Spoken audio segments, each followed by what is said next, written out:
اللهم صل على محمد وآل محمد اللهم صل على محمد وآل محمد اعوذ باللہ من الشیطان اللعین الرجیم بسم اللہ الرحمن الرحیم الحمد للہ وکفا وسلام علی عبادہ الذین اصطفیٰ درود بھیجئے محمد و آل محمد۔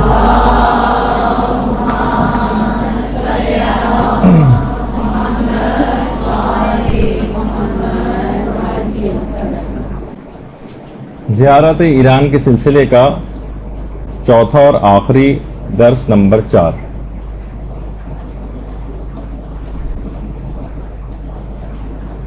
سب سے پہلے تو آپ سب لوگوں کو ولادت باسعادت امام علی رضا علیہ الصلوۃ والسلام بہت بہت مبارک ہو۔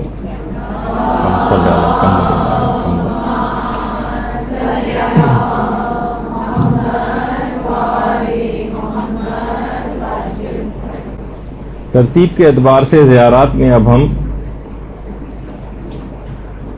انہی امام علی رضا علیہ السلام کی بہن معصومہ قم سلام اللہ علیہا کی زیارت کا بیان آج شروع کر رہے ہیں۔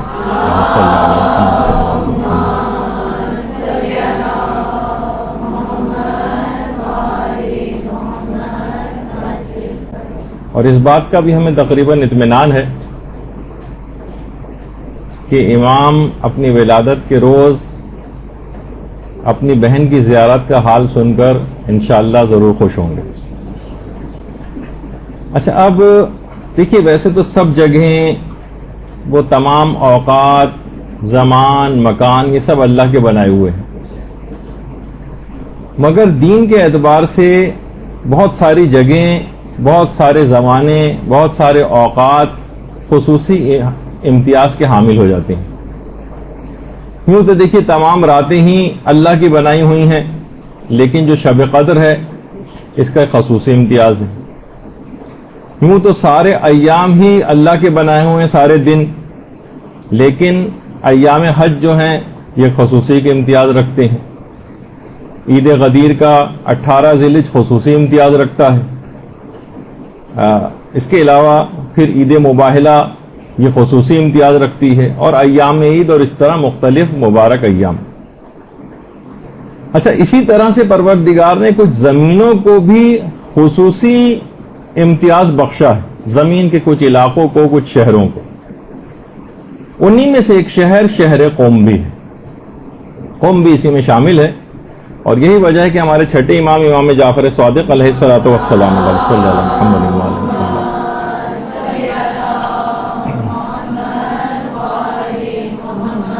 فرماتے ہیں کہ خدا کا ایک حرم ہے جسے مکہ کہا جاتا ہے، یہ خدا کا حرم ہے۔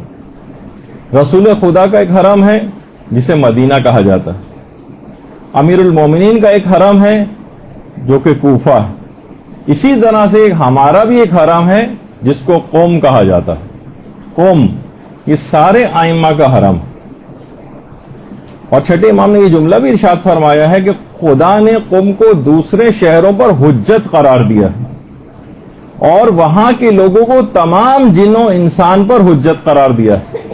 یہی وجہ ہے کہ کتنے ایسے واقعات بھی ملتے ہیں، اور علماء میں بات مشہور بھی ہے، جنوں کو تک کے اوپر یہاں کے لوگوں کی حکمرانی ان معنوں میں بھی کہی جا سکتی ہے، جیسے کہ مرحوم آغا بزرگ شیرازی کے متعلق کہا جاتا ہے کہ جن بھی ان کی تقلید میں تھے، اور باقاعدہ اپنے گھر کے تہہ خانے میں جاتے تھے جہاں جن حاضر ہوتے تھے، اور ان کو وہ احکامات شریعت بھی سکھاتے تھے۔ اسی طرح سے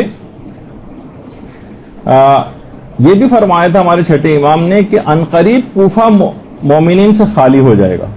ایسے حالات کسی زمانے میں ہو سکتا ہے کہ پیدا ہوں کہ کوفہ سے مراد نجف کا علاقہ بھی، خدا نہ خواستہ کبھی ایسے حالات پیدا ہوں، تو امام بہرحال جو روایت میں جملے آئے ہیں کہ عنقریب کوفہ مومنین سے خالی ہو جائے گا، اور علم وہاں اس طرح سے جمع ہو جائے گا، اس طرح سانپ اپنے بل میں خود کو لپیٹ لیتا ہے۔ پھر امام فرماتے ہیں کہ پھر یہ علم ایک ایسے شہر میں ظاہر ہوگا جس کو قوم کہتے ہیں، اور پھر وہ شہر علم و فضل کا مرکز قرار پائے گا۔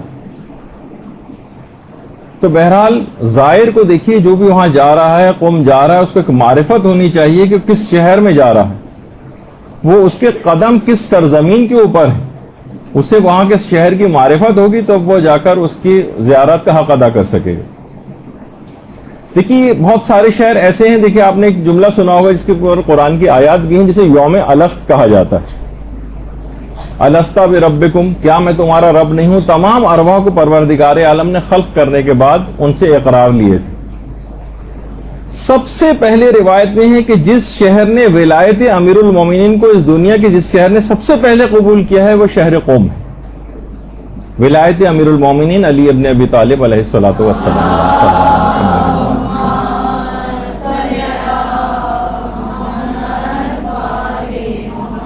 یہی وجہ ہے کہ روایات میں یہ بات آئی ہے کہ جنت کا ایک دروازہ قوم کے لیے کھولا گیا۔ بہت سی روایات میں 3 دروازوں کا بھی تذکرہ ہے، جنت کے جو دروازے ہیں ان میں سے 1 یا 3 دروازے اہل قوم کے لیے کھولے گئے۔ اور علامہ مجلسی نے بھی لکھا ہے کہ طوفان نوح جس وقت آیا تھا تو کشتی چلتے چلتے جس جگہ پہ آ کر رکی تھی، جب قوم سے گزری تھی تو کشتی ٹھہر گئی تھی، رک گئی تھی۔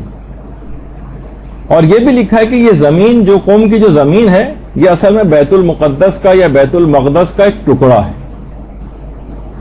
اور یہی وجہ ہے کہ ہمارے چھٹے امام نے یہ جملے بھی ارشاد فرمائے ہیں کہ جب بھی تم پر کوئی مصیبت پڑے تم قوم پہنچ جاؤ، کیونکہ وہ فاطمیوں کی پناہ گاہ اور مومنین کے لیے جائے امن، قوم جائے امن۔ پھر ایک سوال یہ پیدا ہوتا ہے کہ آخر قوم کا نام قوم کیوں پڑا؟ قوم کیوں پڑا اس کا نام؟ تو بہار الانوار میں باقاعدہ علامہ مجلسی نے جو روایت لکھی کہ پیغمبر جب سفر معراج پر آسمانوں میں تشریف لے گئے تھے اور خانہ کعبہ سے مسجد الحرام تک کا جو سفر تھا، اس میں پیغمبر نے دیکھا، زمین کی طرف جب نگاہ کی تو دیکھا کہ زمین کا ایک ٹکڑا ہے جو بہت ہی خوش رنگ ہے، اور وہاں سے خوشبوؤں کی لپٹیں اٹھ رہی ہیں جو کہ مشک سے بھی زیادہ خوشبودار ہے۔ اور پیغمبر نے یہ بھی دیکھا کہ اس زمین کے اوپر ایک افسردہ حالت میں کوئی بوڑھا بیٹھا ہوا ہے۔ جبریل سے پیغمبر نے پوچھا ہے، جبریل، اچھا دماغ میں یہ بات رہے کہ پیغمبر جب کسی سے کوئی اس طرح کی چیز پوچھتے ہیں تو اس کا مقصد ایک لوگوں کی تعلیم کرنا ہوتا ہے، یا پیغمبر کہ اپنے علم کے مطابق جب وہ کسی چیز کی طرف متوجہ ہوتے ہیں تو علم حاصل ہو جاتا ہے، اور پیغمبر ہر وقت اپنے علم کا استعمال بھی نہیں کرتے تھے، جو کہ ایک الگ عقائد کی ایک بحث آتی۔ تو جبریل سے جب اس کے متعلق استفسار کیا تو جبریل نے کہا کہ یا رسول اللہ، یہ آپ کے اور آپ کے شیعوں کی زمین کا ایک ٹکڑا ہے جس کا نام قوم ہے۔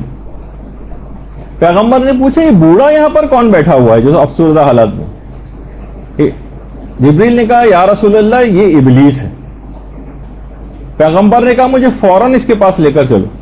چشم زدن میں جبریل نے پیغمبر کو ابلیس تک پہنچا دیا، تو پیغمبر اس کے پاس گئے اور کہا قم قم یا ملاؤن، اے ملاؤن یہاں سے اٹھ جا اور جا کر دشمنان شیعہ کے اموال و خواتین میں شریک ہو، کیونکہ میرے اور علی کے محبین پر تیرا کوئی تسلط نہیں۔ تو پیغمبر نے یہ جو جملے کہے قم یا ملاؤن، اس وجہ سے اس کا نام قوم پڑ گیا۔ ابلیس کو کہا کہ اٹھ جا یہاں سے۔ تو اس حوالے سے بھی یہ چھٹے امام کی بہار کی 60ویں جلد کے اندر ایک اور روایت ہے کہ اس کا نام قوم کیوں پڑا، کہ اس میں امام نے فرمایا کیونکہ اس کے لوگ جس وقت قائم آل محمد کا ظہور ہوگا، اللہم صلی علی محمد و آل محمد،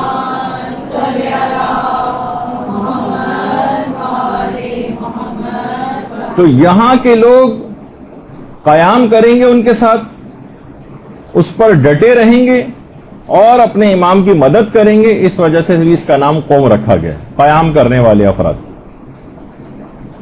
اور یہی وجہ ہے کہ ہمارے 7ویں امام امام موسیٰ کاظم علیہ الصلوۃ والسلام نے بھی صلی اللہ علیہ وسلم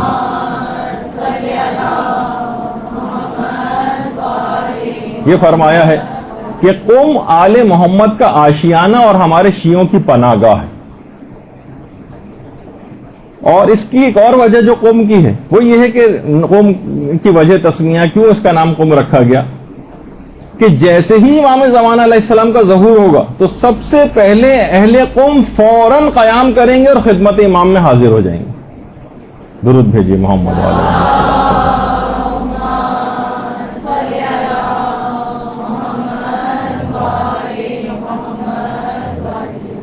اس وجہ سے اس کا نام قوم رکھا گیا کہ سب سے پہلے قیام کر کے امام کی خدمت میں حاضر ہو جانے کی وجہ سے. اور اہل قوم کی جو خصوصیت بتائی گئی ہے باقاعدہ جو ہمارے 8ویں امام علی رضا علیہ الصلوۃ والسلام نے بتائی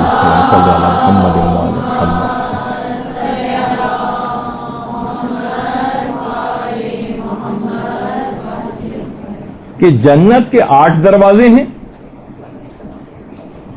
جس میں سے ایک اہل قوم کے لیے, اور بہت سی جیسے کہ میں نے کہا کہ روایات میں 3 دروازوں کو بھی تذکرہ آیا. پھر امام نے فرمایا فَطُوبَى لَهُمْ ثُمَّ طُوبَى لَهُمْ ثُمَّ طُوبَى لَهُمْ, بس خوشخبری ہو اہل قوم کے لیے, خوشخبری ہو اہل قوم کے لیے, خوشخبری ہو اہل قوم کے لیے. یعنی 3 دفعہ ان کے لیے امام نے خوشخبری کا لفظ اہل قوم کے لیے جو ہے وہ استعمال کیا. لیکن یہ بھی کہا جو ہمارے چھٹے امام نے کہ کوئی ظالم جب بھی کبھی اہل قوم کے لیے برائی کا ارادہ کرتا مگر یہ کہ اللہ جلد ہی اس کے اوپر عذاب نازل کر دیتا. یعنی کوئی بھی ظالم اگر اہل قوم کے لیے برائی کا ارادہ کرے گا اللہ بہت جلد اس پر اپنا عذاب نازل کرے گا, بشرطے کہ یہ لوگ اپنے دینی بھائیوں سے خیانت نہ کریں. یعنی اہل قوم پر یہ خصوصیت اس وقت تک رہے گی جب تک کہ وہاں رہنے والے افراد ایک دوسرے سے خیانت نہ کریں. جیسے کہ ہر چیز میں کچھ حدود و قیود اور شرائط ہوتی ہیں, اس لحاظ سے ایک شرط خصوصیت کے ساتھ یہ بھی بتائی گئی. اور یہ بھی کہا گیا کہ اہل قوم وہ افراد ہوں گے جن کا حساب و کتاب ان کی قبروں ہی میں ہو جائے گا اور وہاں سے وہ سیدھے جنت میں پرواز کر جائیں گے اہل قوم. اچھا یہ بات یاد رہے کہ اہل قوم میں ہر فاسق و فاجر یا خدا نہ خواستہ کوئی ایسا شخص وہاں جا کر رہنے لگے یا کوئی ظالم, اس سے وہ مراد نہیں جو ان خصوصیات کے حامل ہوں لیکن اس جگہ کے اوپر بھی رہتے ہوں, ان کے اندر یہ خصوصیات اور یہ فضائل ان کے اندر آ جاتے ہیں. اچھا اسی طرح سے یہ بھی کہا کہ خدا اہل قوم کی برائیوں کو نیکیوں میں تبدیل کر دے گا, اور ان کے لیے بہت جملے استعمال ہوئے روایات کے اندر کہ ہم اہل رکوع و سجود و قیام و قعود ہم الفقہاء الفہماء, یہ بہت ساری الگ الگ طریقوں سے روایات جو ہیں وہ آئی ہیں. ہم اہل الدرایت والروایا یا والولایا بہت سی جگہوں کے اوپر آیا ہے کہ قوم کے جو لوگ ہیں وہ اہل رکوع ہیں, اہل سجود ہیں, اہل قیام ہیں, اہل قعود ہیں, اور دین کی انتہائی سمجھ رکھنے والے فقیہ ہیں, اور یہ اہل درایت ہیں, اہل روایت ہیں, اہل ولایت ہیں, بہترین عبادت کرنے والے ہیں. آپ دیکھیں کتنے فضائل قوم کا بیان ہو رہے ہیں, اور آپ لوگ حیران ہوں گے کہ آج کل بہت سارے ایسے افراد, کم علم قسم کے افراد, وہ باقاعدہ ان قوم کے مجتہدین کا مذاق اڑایا جاتا ہے, ان کو سر جو ہے برملا اور لوگوں کے سامنے یا کچھ دینی پروگراموں میں ان کو گالیاں دی جاتی ہیں, کیا کچھ کیا جاتا ہے. اور دیکھیں کتنی روایات وہاں کے اہل علم افراد کے لیے اور اہل قوم کے لیے جب کہ آئیں. تو اور یہ خصوصیات اہل قوم میں بہت شروع سے ہیں. کہا جاتا ہے کہ اہل قوم وہ افراد ہیں جنہوں نے سب سے پہلے شہروں کے اعتبار سے سب سے پہلے اپنے اموال جو تھے ان کے پاس ان میں سے خمس نکال کر اہل بیت تک پہنچایا. سب سے پہلے اہل قوم والے افراد نے.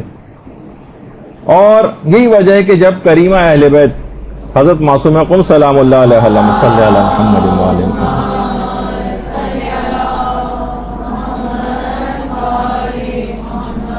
یہاں پر آئی ہیں قوم, تو اہل قوم نے اپنی زمینوں کو اور اپنی املاک کو ان کے لیے وقف کر دیا تھا, سب سے پہلے وقف کیا ہے, اور خود کو خادم حرم کہلوایا. یعنی اہل قوم افراد کے اندر واقعتاً شروع ہی سے ایک نورانیت رہی, اور بہار میں بھی ہے اور مختلف روایات کتابوں کے اندر بھی ہے کہ روایت میں یہ تک آیا ہے کہ لولا القمیون لضاع الدین, اگر یہ قومی نہ ہوتے یعنی اہل قوم نہ ہوتے تو دین ضائع ہو جاتا. اچھا اب دیکھیے یہ جو قم باعث فضیلت شہر بنا ہے، یہ معصومہ قم سلام اللہ علیہا کی وجہ سے بنا. اللہم صلی علی محمد و علی محمد.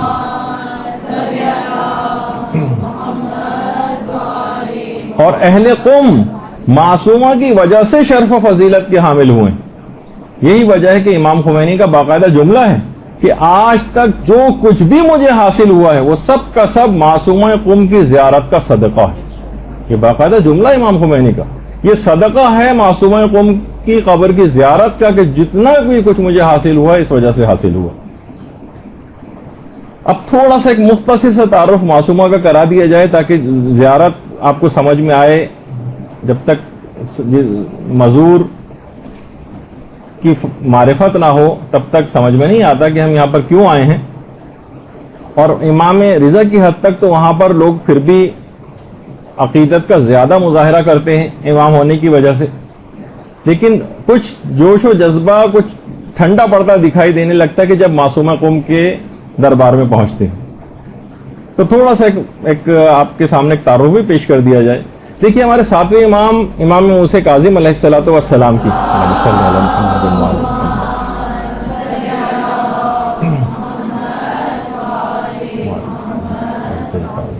چار بیٹیاں تھیں.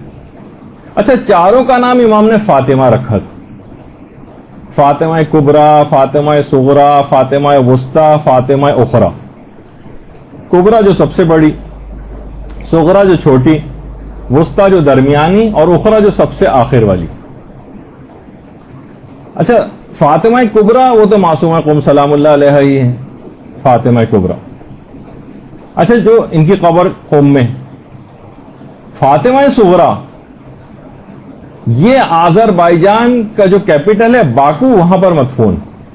یعنی معصومہ قم کی ایک بہن آذربائیجان کا جو وہاں باقاعدہ ان کا بہت بہترین مزار بھی، یہ فاطمہ صغریٰ.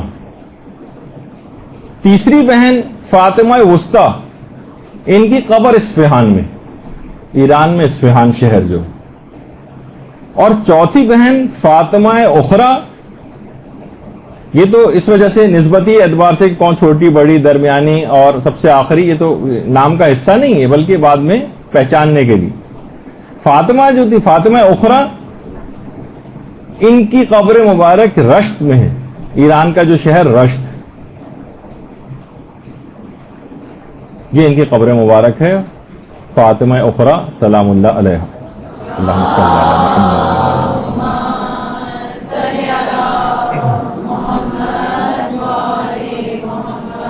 اچھا بہنوں کی بڑی خواہش نہیں ہوتی کہ ساری بہنیں ہم ساتھ رہیں، کہ ایسے مظالم ہوئے تھے کہ ساری بہنیں بھی سب ایک دوسرے سے جدا ہو گئیں اور کہاں کہاں جا کر انہوں نے انتقال کیا اور شہادتیں پائیں. تو یہ اس زمانے کی مظالم، یہ صرف آج کل کے دور کے اعتبار سے صاحبان ایمان پریشان ہو جاتے ہیں، لیکن اس زمانے کے اعتبار سے بھی اگر آپ دیکھیں تو کتنے مظالم ہوئے کہ سب بہنیں الگ الگ شہروں کے اندر جدا ہو گئیں اور وہیں پر ہی پھر مدفون ہوئیں. اور اس لحاظ سے اگر آپ دیکھیں کہ یہ جو شہزادی معصومہ ہیں 173 ہجری میں مدینے میں پیدا ہوئی ہیں اور فقط 28 سال کی مختصر سی زندگی میں قم میں شہادت پائی ہے اور وہیں پر مدفون ہو گئی. اچھا جب باپ شہید ہو گئے، 5 سال کی عمر تھی معصومہ کی کہ باپ بھی شہید ہو گئے، اور اس کے بعد ہارون کی موت کے بعد مامون نے بھی وہی ظالمانہ روش اپنے باپ کی قائم رکھی اور زبردستی امام رضا کو خراسان جو ہے طلب کیا، جس کا پچھلی دفعہ ہم نے حوالہ دیا تھا. 1 سال تک تو بہت تڑپ کر انتظار کیا ہے معصومہ نے بھائی کی جدائی کا. مدینے سے خراسان امام کو لے جایا گیا تھا. 1 سال تک تو انتظار کرتی رہیں کہ شاید بھائی اب واپس آ جائیں، اب آ جائیں، لیکن جب آنے کی کوئی امید باقی نہ رہی تو جدائی برداشت نہ ہو سکی اور خود خراسان کا رخ کیا اور اپنے بھائیوں اور بھتیجوں کے ساتھ، 5 تو بھائی تھے اور بھتیجے ملا کر 23 افراد بنتے تھے. ساوا جو قوم کے قریبی ایک جگہ ہے، جب وہاں پر یہ قافلہ پہنچا ہے تو دشمنان اہل بیت نے حکومتی کارندوں کے ساتھ مل کر اس قافلے کے اوپر حملہ کیا باقاعدہ، اور معمولی سی ایک جنگ ہوئی جس کے اندر یہ سارے کے سارے بھائی اور بھتیجے شہید ہو گئے. سارے بھائی قتل کر دیے گئے، سارے بھتیجے مار دیے گئے۔ اتنا شدید صدمہ ہوا معصومہ قوم کو کہ بیمار پڑ گئیں، اور اس کے بعد لوگوں سے کہا کہ مجھے قوم لے چلو، میں نے اپنے بابا سے سنا ہے کہ قوم ہمارے شیعوں کا مرکز ہے، مجھے وہاں لے کے چلو۔ بہرحال قوم کے افراد کو پتہ چلا کہ معصومہ قوم تشریف لا رہی ہیں، تو بزرگان قوم کو جب اطلاع ملی تو فوراً دوڑتے ہوئے سارے کے سارے والہانہ طور پر استقبال کے لیے آئے اور خوشی سے بحال ہو گئے اہل قوم۔ اور موسیٰ ابن خزرج اشعری جو ایک وہاں کے ایک بہت بزرگ تھے، اہل قوم میں سے بزرگوں میں شمار ہوتے تھے، باقاعدہ آئے ہیں اور معصومہ قوم کے اونٹ کی مہار تھام کر شہر قوم کے اندر داخل ہوئے۔ انہی کے گھر پر معصومہ قوم نے قیام بھی کیا، اور باقاعدہ ایران کے اندر اس کے جو ویژول کچھ پلیز وغیرہ بنائے جاتے ہیں، اس میں اس پورے واقعے کو نمایاں طور پر وہ لوگ اس کو بناتے ہیں اور لوگوں کے سامنے پیش کرتے ہیں۔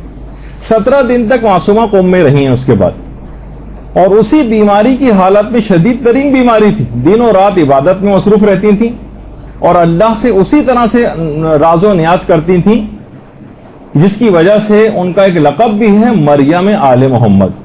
جس طرح سے حضرت مریم عبادت کیا کرتی تھی، اسی طریقے سے معصومہ قوم کی عبادت بھی۔ کم عمری ہی میں اس طرح سے پھر 17 روز صرف قوم کے اندر رہی ہیں، اور اسی 17 روز کے بعد قوم کے اندر شہادت پائی ہے، انتقال ہوا ہے۔ البتہ ہمارے علماء میں سے جعفر مرتضی عاملی نے باقاعدہ کتاب لکھی ہے جس میں انہوں نے یہ بات بیان کی ہے کہ اور رجحان اپنا اس پہ ظاہر کیا کہ معصومہ قوم سلام اللہ علیہ وہ ان کو ایک عورت نے زہر دے کر شہید کیا۔ البتہ انتقال کی بھی روایتیں ہیں، بیماری کے باعث اور صدمات کے باعث، اور ایک روایت یہ بھی ہے کہ وہ زہر جفا کے ہاتھوں شہید ہوئیں۔ 17 روز تک موسیٰ بن خزرج اشعری کے گھر کے اندر ہی قیام کیا تھا، اور وہاں آج بھی اب وہ گھر جو ہے ایک مدرسہ وہاں پر ہے، اس کا نام ہے مدرسہ سیدہ۔ اس میں باقاعدہ ایک عبادت گاہ بھی ہے کہ جہاں پر معصومہ قوم عبادت کیا کرتی تھی، اور اس جگہ کا نام بیت النور، لیکن بہرحال ایک مدرسے کے اندر ہے۔ اچھا، جب شہید ہو گئی ہیں معصومہ تو اس کے بعد قوم کی جو مقدس خواتین تھیں وہ آئی ہیں، انہوں نے غسل اور کفن کے فرائض انجام دیے، لیکن ایک بہت بڑا مسئلہ ایک اہل قوم کے لیے ہو گیا۔ وہ یہ تھا کہ کوئی محرم موجود نہیں تھا کہ جو معصومہ کے جسم اطہر کو قبر کے اندر اتارے اور ان کو دفن کرے۔ سارے اہل قوم شدید پریشان تھے کہ اس موقع پر کیا کریں، اور ایک انتہائی متقی و پرہیزگار ایک بزرگ کا اہتمام کیا گیا جن کا نام قادر تھا۔ کہا کہ ان کا انتخاب کرتے ہیں۔ قادر خود بہت گھبرائے ہوئے تھے، کیسے معصومہ قوم کو کہ جسم اطہر کو قبر کے اندر اتارے۔ اب یہ سب پریشان قبر کے گرد کھڑے ہوئے تھے کہ اچانک سے دیکھا کہ 2 بزرگوار ہستیاں گھوڑے پر سوار تشریف لا رہی ہیں۔ اللہم صلی علی محمد وعلی محمد۔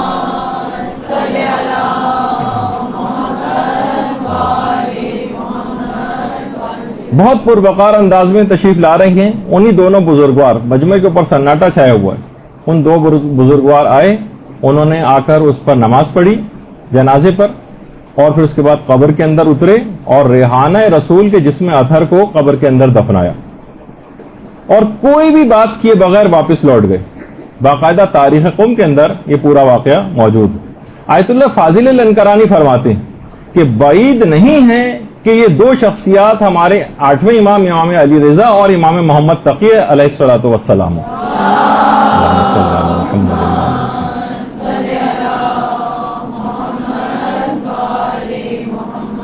تدفین کے فرائض ان دونوں ائمہ معصومین علیہ السلام نے انجام دیے ہیں، اور جو اس فریضے کی ادائیگی کے بعد دوبارہ خراسان واپس تشریف لے گئے قوم سے۔ تو دفن کے بعد قبر کے اوپر اہل قوم نے باقاعدہ بوریے کا ایک سائبان پہلے بچھایا اس پر سائے کے لیے، اور سالوں کے بعد جب ہمارے امام محمد تقی علیہ الصلوۃ والسلام کی بیٹی زینب یہاں سے گزری، اللہم صلی علی محمد وعلی محمد،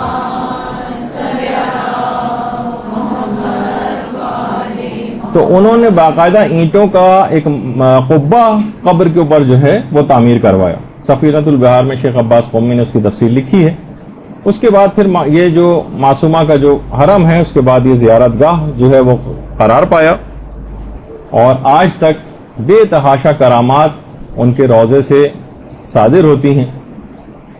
اچھا آپ یہ دیکھیں کہ اتنی ایسی شخصیت ہے معصومہ کی, ایسا مقام اور قدر اور منزلت ہے کہ بڑے بڑے علماء اور فقہا یہاں پر آتے ہیں اور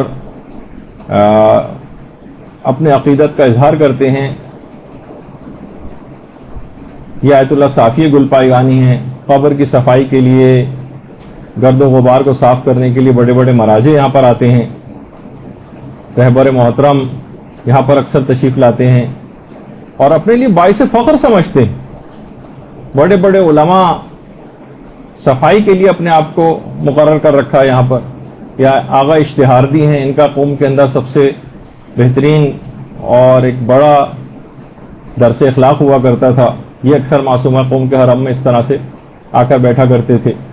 بڑے بڑے مراجع اس میں جو ہے ناصر مکارم شیرازی بھی ہیں اور آیت اللہ جعفر سبحانی ہیں, آ کر تلاوت قرآن کرتے ہیں. باقاعدہ ایک دن مقرر ہے کہ علماء صفائی کے لیے اپنے لیے مقرر کر رکھا ہے دن, کہ جھاڑو اور تمام چیزیں اور ڈسٹر ان سب سے پوری سارے علماء آ کر ان فرائض کو انجام دیتے ہیں اور اپنے لیے باعث شرف اور باعث افتخار سمجھتے ہیں.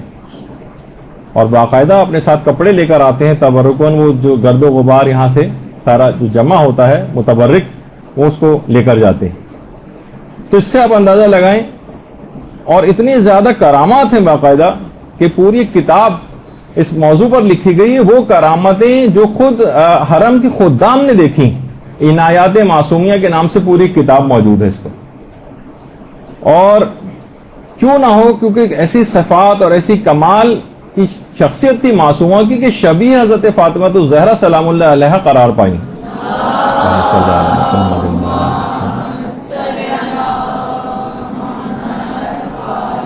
جب بھی کہا جاتا ہے کہ وہ فاطمہ جن کی قبر مدینے میں گم ہو گئی تھی وہ قوم کے اندر ظاہر ہو گئی. اور یہی وجہ ہے کہ جو واقعہ مشہور ہے آیت اللہ مرشی نجفی کے والد محمود مرشی کا, محمود مرشی کہ جنہوں نے باقاعدہ واقعہ مشہور ہے, مختصراً صرف بیان کر رہا ہوں, وہی کہ جن کا میں نے پچھلی دفعہ بتایا تھا کہ آیت اللہ مرشی نجفی کے جو والد تھے محمود مرشی, یہ عالم برزخ میں جو ان کی مصروفیات ہے اس میں قبر امام حسین پر تلاوت قرآن کرنے پر ان کی روح معمور ہے. امام حسین کی قبر مبارک کا اندرونی حصہ ہے. درود بھیجیے محمد و آل محمد.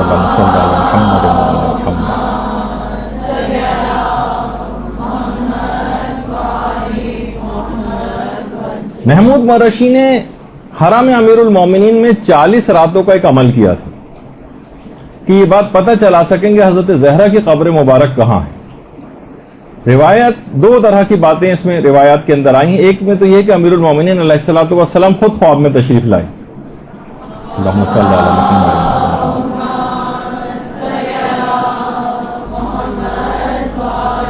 اور آیت اللہ محمود مرشی سے پوچھا کہ حضرت زہرا کی قبر کیوں معلوم کرنا چاہتے ہو کہ کہاں ہے.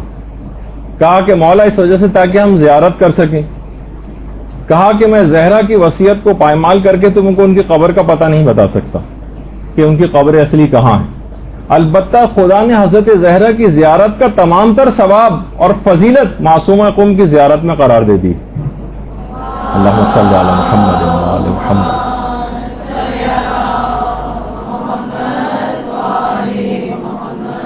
اور دوسرے طریقے سے جو واقع آیا ہے اس میں ہے کہ یہ امیر المومنین کے بجائے 5ویں اور 6ٹھے امام ان کی خدمت میں محمود مرشی جو ہے وہ حاضر ہوئے اور خواب میں ان دونوں نے پوچھا کہ تم کیوں معلوم کرنا چاہتے ہو.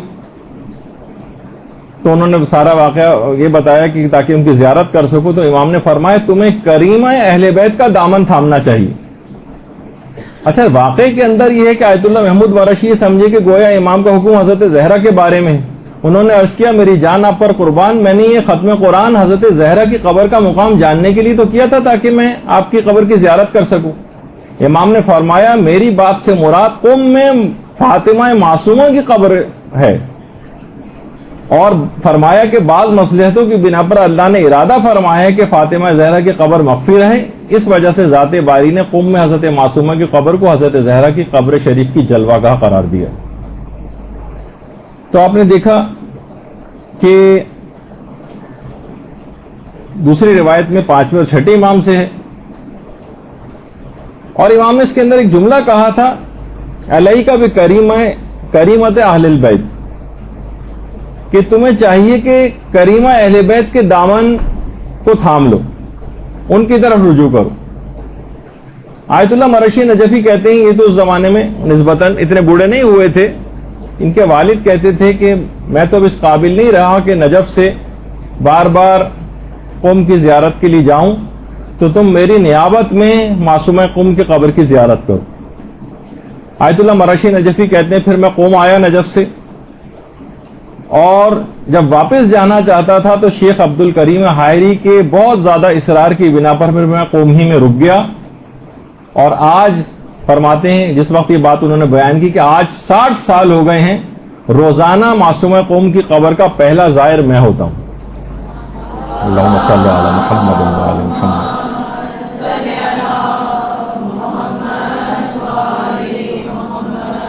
وہاں پر سوچیے کہ حضرت زہرا کی قبر مبارک لوگ مدینے میں تلاش کرتے پھر رہے ہوتے ہیں، اور جہاں جہاں احتمال ہوتا ہے وہاں جوش عقیدت سے جاتے ہیں، لیکن وہی زائرین جب قم میں جاتے ہیں تو ان کا جوش و جذبہ کچھ ٹھنڈا پڑتا ہوا نظر آتا ہے، جبکہ وہی فضیلت اور وہی شرف ان کی زیارت کا وہی ثواب قرار دے دیا گیا ہے جو کہ حضرت زہرا کی قبر مبارک کا ہے، معصومہ قم کی قبر کا اتنا زیادہ ثواب۔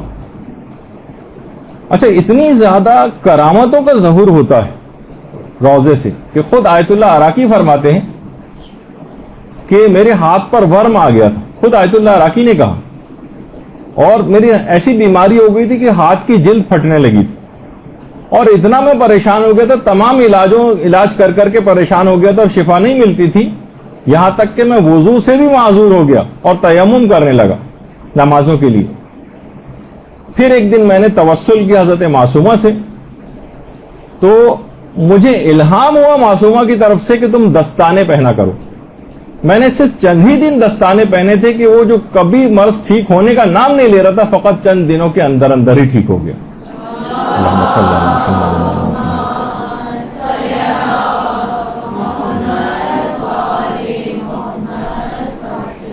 اسی طرح سے شیخ عباس قمی فرماتے ہیں، یہ شیخ عباس قمی صاحب مفاتی فرماتے ہیں کہ جب بھی ملا صدرہ کو کوئی مشکل پیش آتی تھی، علمی مشکل کوئی بھی، فوراً حرم میں معصومہ جاتے تھے اور توسل کرتے تھے معصومہ سے، اور وہ علمی مشکل وہیں پر حل ہو جاتی تھی۔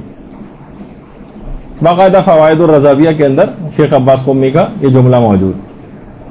اور حرم کے جو خدام ہیں، حرم کے خادم نے بیان کیا، وہ عنایات معصومیہ میں بھی ہے کہ اس کی بینائی بالکل ختم ہو گئی تھی۔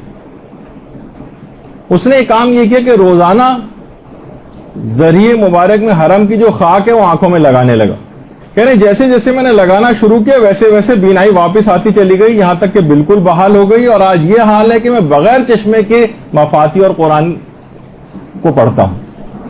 اللہم صلی علی محمد۔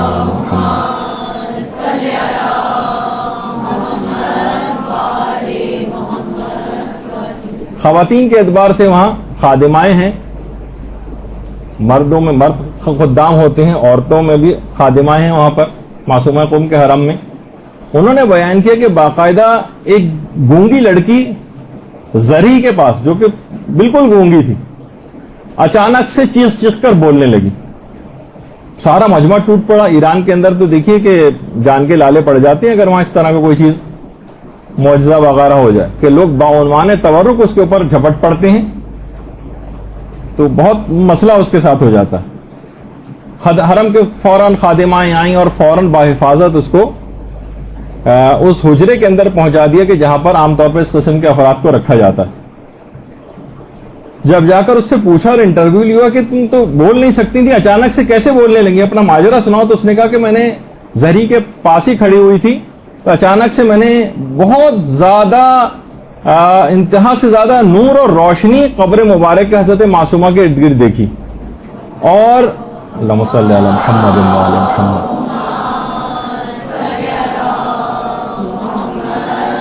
اور میں نے دیکھا کہ اسی قبر مبارک کے اس نور میں سے ایک معظمہ ہیں جو مجھے دیکھ کر کہہ رہی ہیں کہ اب تم بالکل ٹھیک ہو گئی ہو، اب تم بول سکتی ہو۔ اسی وقت میں نے چیخ کر بولنا شروع کر دیا، یعنی اس کو بھی یقین نہیں آیا تھا۔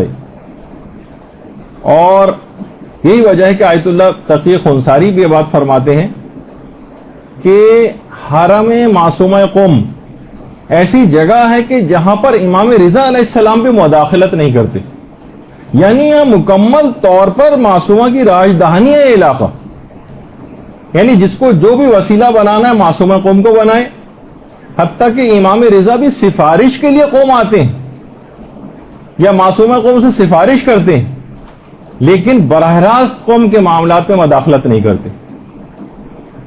خود حجت الاسلام حیدر کاشانی جو کہ جو وہاں کی مسجد گوہر شاد ہے مشہد کی، وہ یہ فرماتے ہیں کہ عشرہ مجالس ایک دفعہ انعقاد ہوا تھا وہاں پر، تو اسی عشرے مجالس میں ایک مومنہ میرے پاس آئی اور آ کر کہنے لگی کہ میرے گھر میں 2 بیمار ہیں اور میں یہاں ان بیماروں کو لے کے براہ راست ادھر آ گئی ہوں مشہد۔ رستے میں بہرحال قوم بھی پڑتا تھا لیکن قوم وہ نہیں گئی، اور کہہ رہی جب میں یہاں پر آئی ہوں تو میں نے یہاں پر آ کر خواب میں امام رضا علیہ الصلوۃ والسلام کی زیارت کی۔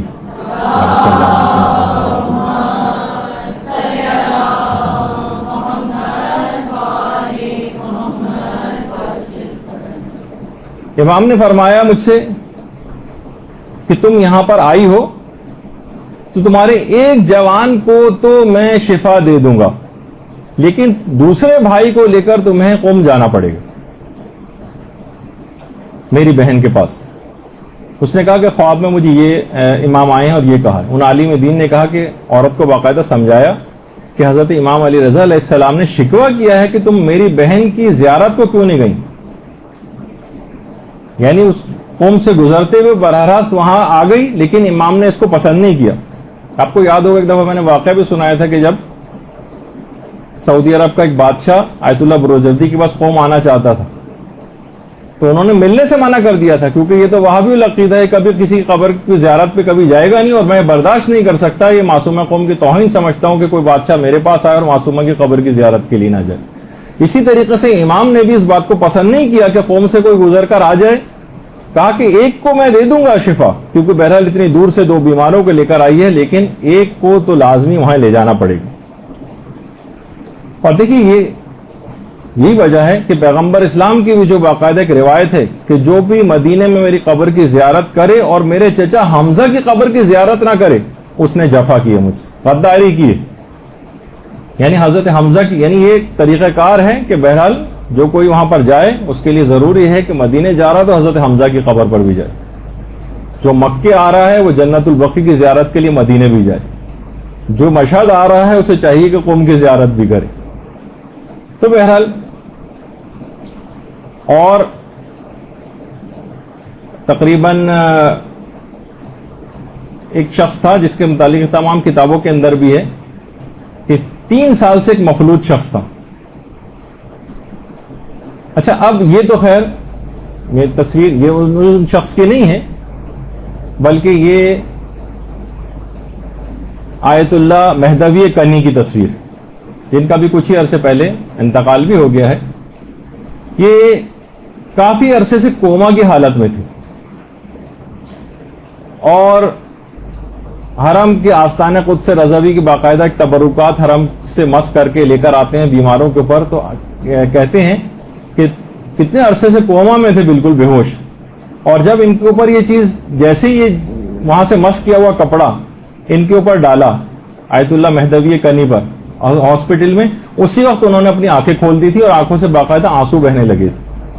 اس کے بعد پھر ظاہر ہے کچھ عرصے کے بعد پھر ہارٹ اٹیک ہوا اور اس کے بعد پھر دنیا فانی سے کوچ کر گئے، لیکن بہرحال یہ کہ اسی وقت یہ بہت حیران کن بات ہوئی کہ اسی وقت یہ اس طرح کا واقعہ ہوا۔ ہمارے ایک دوست نے تو باقاعدہ تجربہ بھی کیا تھا کہ ان کی کوئی رشتہ دار جن کے جو اسی طرح کی بالکل تقریباً موت جیسی ان کے پاس یا حالت احتضار والی یا ہارٹ بیٹ تقریباً بالکل نہ ہونے کے برابر ان کی ہو رہی تھی، اور اس وقت انہوں نے ان کے کان میں سورہ یاسین کی تلاوت جو ہے اپنے ایئر فون کے ذریعے لگا دی، تو ایک دم سے اسی وقت تیزی کے ساتھ ہارٹ بیٹ جو نمایاں ہو رہی ہوتی ہے مانیٹر کے اوپر، اسی وقت اس کے اندر تبدیلیاں نوٹ کی گئی فوری طور پر. تو بعض اوقات دیکھیں ان تمام چیزوں کے اندر بہت تبرکات کے اندر بہت ہم لوگ کیونکہ مادیات کے پردے اتنے ہو گئے ہیں، شکوک و شبہات اتنے بڑھ گئے ہیں، اصلاً دیکھا جائے تو عقیدے بھی بہت کمزور ہو گئے، اس وجہ سے ہم لوگوں کے ساتھ یہ چیزیں پیش بھی نہیں آتی. تو بہرحال میں اس مفلوج کی بات بیان کر رہا تھا کہ جو 3 سال سے مفلوج تھا، اور وہ اسی حرم میں شفا یابی کی نیت سے باقاعدہ دعائے توسل میں بھی شریک ہوتا تھا، لیکن بہرحال اس کا فالج صحیح نہیں ہو رہا تھا. ایک دن اس نے امام رضا کی زری کے پاس آ کر گویا شکایت کی کہ مولا آپ غیر مسلموں کو بھی محروم نہیں کرتے، میں آپ کا شیعہ ہوں، آپ مجھ پر توجہ کیوں نہیں دے رہے ہیں؟ مولا آپ مجھ کو جواب دیں، یا تو مجھے جواب دے دیں یا پھر میں قوم جا کر آپ کی بہن سے آپ کی شکایت کروں گا. دیکھیے بہت بڑی بات ہے، بہت ہم لوگوں میں یہ بالکل اس بات کی کہ ہمارا کتنا بھی خدا نہ خواستہ نقصان کیوں نہ ہو جائے، اس قسم کی کوئی ہم لوگوں کے اندر ہمت نہیں کہ ہم امام سے یہ بات کہہ سکیں. لیکن بہت سے لوگ، ہر شخص کے احوال الگ ہوتے ہیں، طریقہ کار الگ ہوتا ہے. کہا میں مولا میں آپ کی شکایت کروں گا آپ کی بہن سے جا کر،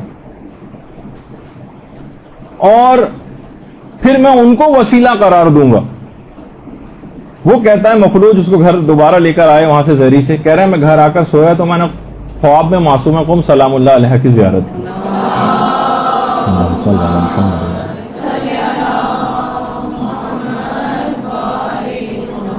معصومہ نے مجھ سے کہا کہ تم قوم آ جاؤ میں تم کو شفا دوں گی. میں نے کہا کہ معصومہ آپ مجھے شفا یہیں پر دے دیں. معصومہ نے کہا نہیں تم کو قوم آنا پڑے گا. بہرحال کہنے لگا کہ میں اپنی کوششوں سے بہرحال قوم پہنچ گیا، اور وہاں میں ویل چیئر پر کمبل اوڑے زری کے قریب ہی بیٹھا سو گیا ویل چیئر پر. تو میں نے دیکھا کہ سبز مقنے میں سبز رنگ کا مقنا تھا. معصومہ قوم علیہ السلام اللہ علیہ ان کی میں نے زیارت کی. اللہم صلی علی محمد و علی محمد. دنوں کے اعتبار سے اس دن عید کا دن بھی تھا، اور کہا کہ تمہیں قوم آنا اللہ مبارک کرے، میں نے تم کو شفا دی ہے، اٹھ جاؤ اب تم کو کوئی بیماری نہیں. میں نے کہا کہ معصومہ میں مفلوج ہوں، میں کھڑا نہیں ہو سکتا. معصومہ نے مٹی کے پیالے میں کوئی مشروب مجھے دیا، میں نے اس کو پیا. اسی وقت میری آنکھ کھل گئی، دیکھا کہ میں نے اپنے پاؤں میں حرکت کو محسوس کیا، اور اس کے بعد میں فوراً اچھل کر کھڑا ہو گیا. وہ دن عید کا دن تھا. عید کے دن معصومہ نے مجھے صحتیابی کی عیدی عطا کی، اور باقاعدہ یہ جو کرامت ہے آستان مقدسہ میں باقاعدہ اس مریض کی تصویر کے ساتھ، اس کی آڈیو کیسٹ کے ساتھ، اس میں اس نے سارا حال بیان کیا ہے، باقاعدہ وہاں پر محفوظ بھی. آیت اللہ سید جعفر میر عظیمی، انہوں نے باقاعدہ ایک کتاب لکھی ہے بارگاہ فاطمہ معصومہ تجلی گاہ فاطمہ زہرا. روایت کے اندر بھی اس میں یہی آیا تھا نا محمود مرشی میں کہ وہ تجلی گاہ ان کی قبر کو قرار دے دیا گیا حضرت زہرا کی. باقاعدہ اس پہ کتاب لکھی ہے انہوں نے، اور اس میں آیت اللہ فاضل الانکرانی کی یہ بات نقل کی ہے. دیکھیے آتھینٹک ذریعے سے آیت اللہ جعفر میر عظیمی نے اپنی کتاب کے اندر آیت اللہ فاضل الانکرانی کی بات لکھی ہے کہ آیت اللہ فاضل الانکرانی فرماتے ہیں کہ ایک دن میں حرم معصومہ قوم میں زیارت کے لیے گیا، اور میں نے جا کر زیارت پڑھی، اور اس کے بعد کہا کہ معصومہ مجھے آپ سے کوئی دنیاوی حاجت نہیں، فقط اتنی عنایت آپ مجھ پہ کر دیں کہ مجھے آیت تطہیر کے اسرار کا علم عطا فرما دیں. دیکھیے کہ ہمارے معیار بھی تو ہونا چاہیے نا کوئی دعاؤں کا. میں نے پچھلی مرتبہ بھی کہا تھا کہ ہم ایک لحاظ سے دعاؤں کا معیار بھی گھٹیا ہو گیا. بہرحال آیت تطہیر کے اسرار اور رموز مجھے عطا فرما دیجئے. کہہ رہے ہیں میں اس دعا کے بعد گھر گیا ہوں، اور گھر میں جانے کے بعد میں نے غور و فکر سے آیت تطہیر کے ایسے مطالب مجھے القاء ہوئے کہ اگر میں 50 سال تک بھی مطالعہ اور فکر کرتا تب بھی مجھ پر وہ مطالب روشن نہ ہوتے جو کہ معصومہ قوم سے اس توسل کے بعد مجھ کو حاصل ہوں. درود بھیجیں گے.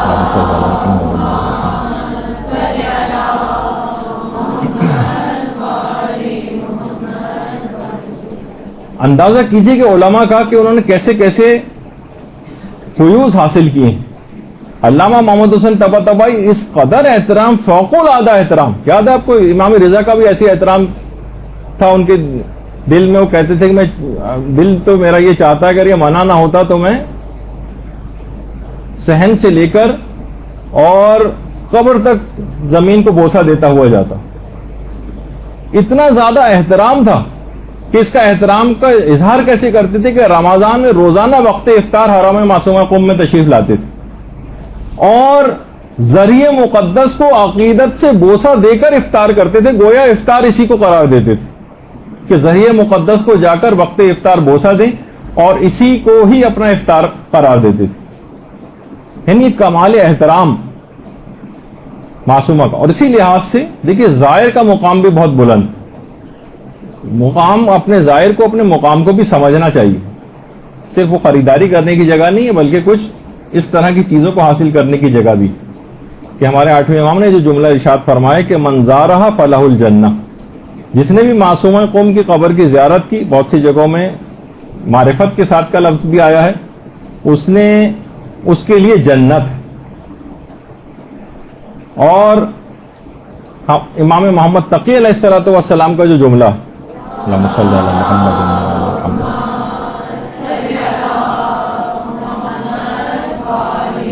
جس نے بھی قم میں ہماری پھوپھی کی زیارت کی اس کے لیے بھی جنت، اس کے لیے جنت.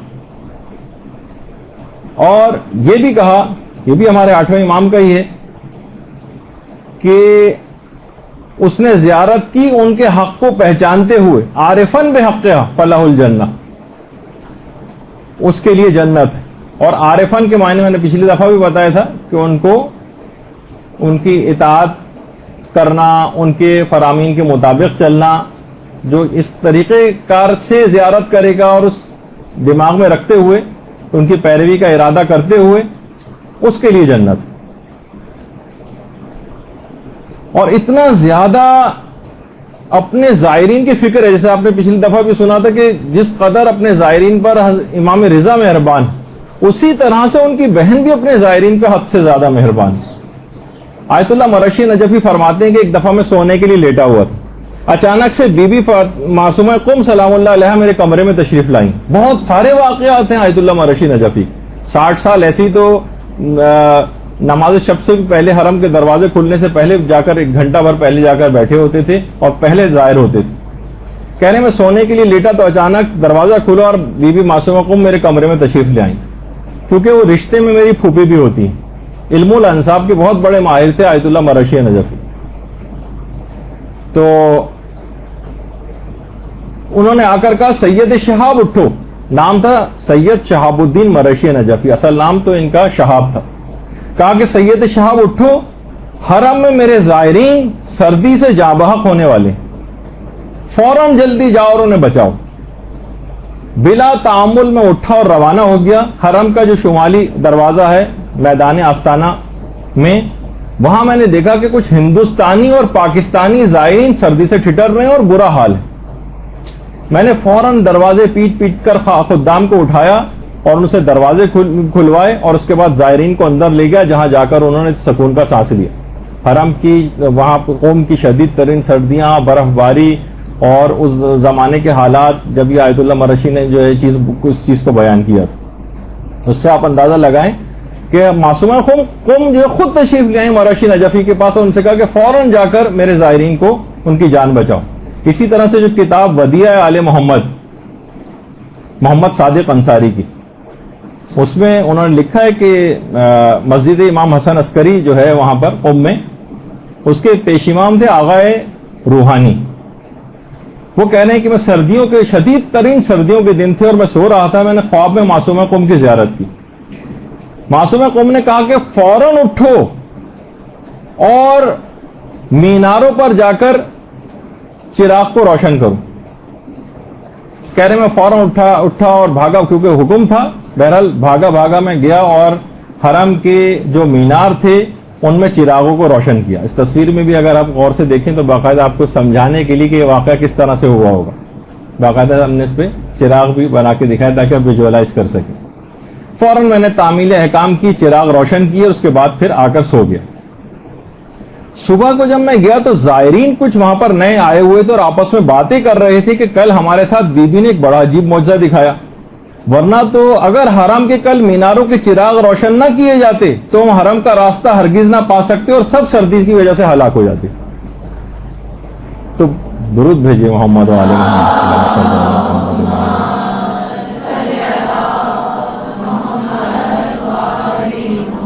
یعنی اتنا خیال زائرین کا، معصومہ قوم لگتا ہے زائرین کے لیے ہر وقت فکر مند رہتی ہیں، نہ جانے کتنے ہی واقعات اس طرح سے پیش آئے ہیں کہ جس کے اندر زائرین کے ساتھ خصوصی لطف و عنایت اور کرم، کبھی اپنی خادماؤں کو بھیجتی تھیں آیت اللہ مرشی نجفی کے پاس، کبھی خود تشریف لاتی،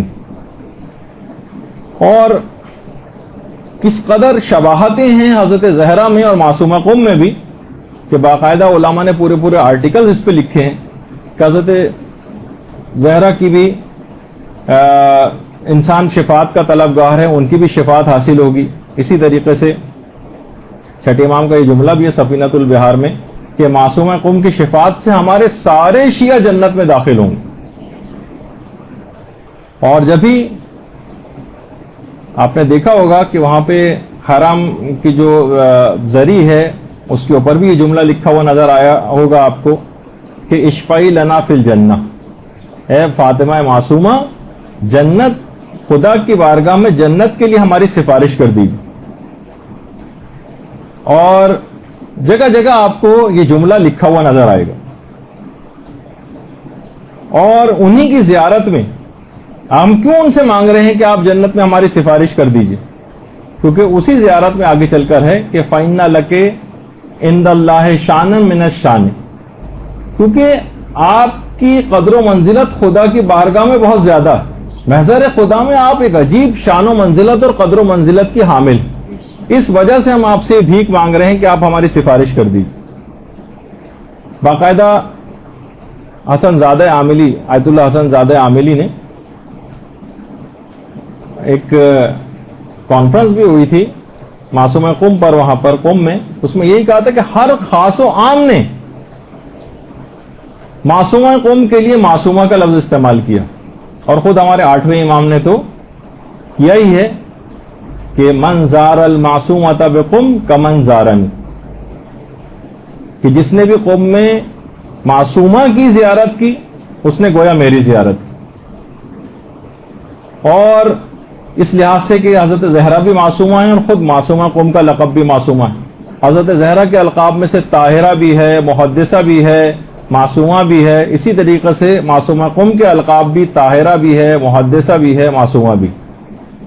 اچھا، کم عمری میں بھی شہادت پانے میں دونوں، وہ 18 سال ان کی عمر تھی معصومہ قوم کی، 25 سال روایتوں میں بیان ہوئی ہے، بہت سی روایتوں میں تھوڑی سی زیادہ بھی بیان ہوئی ہے۔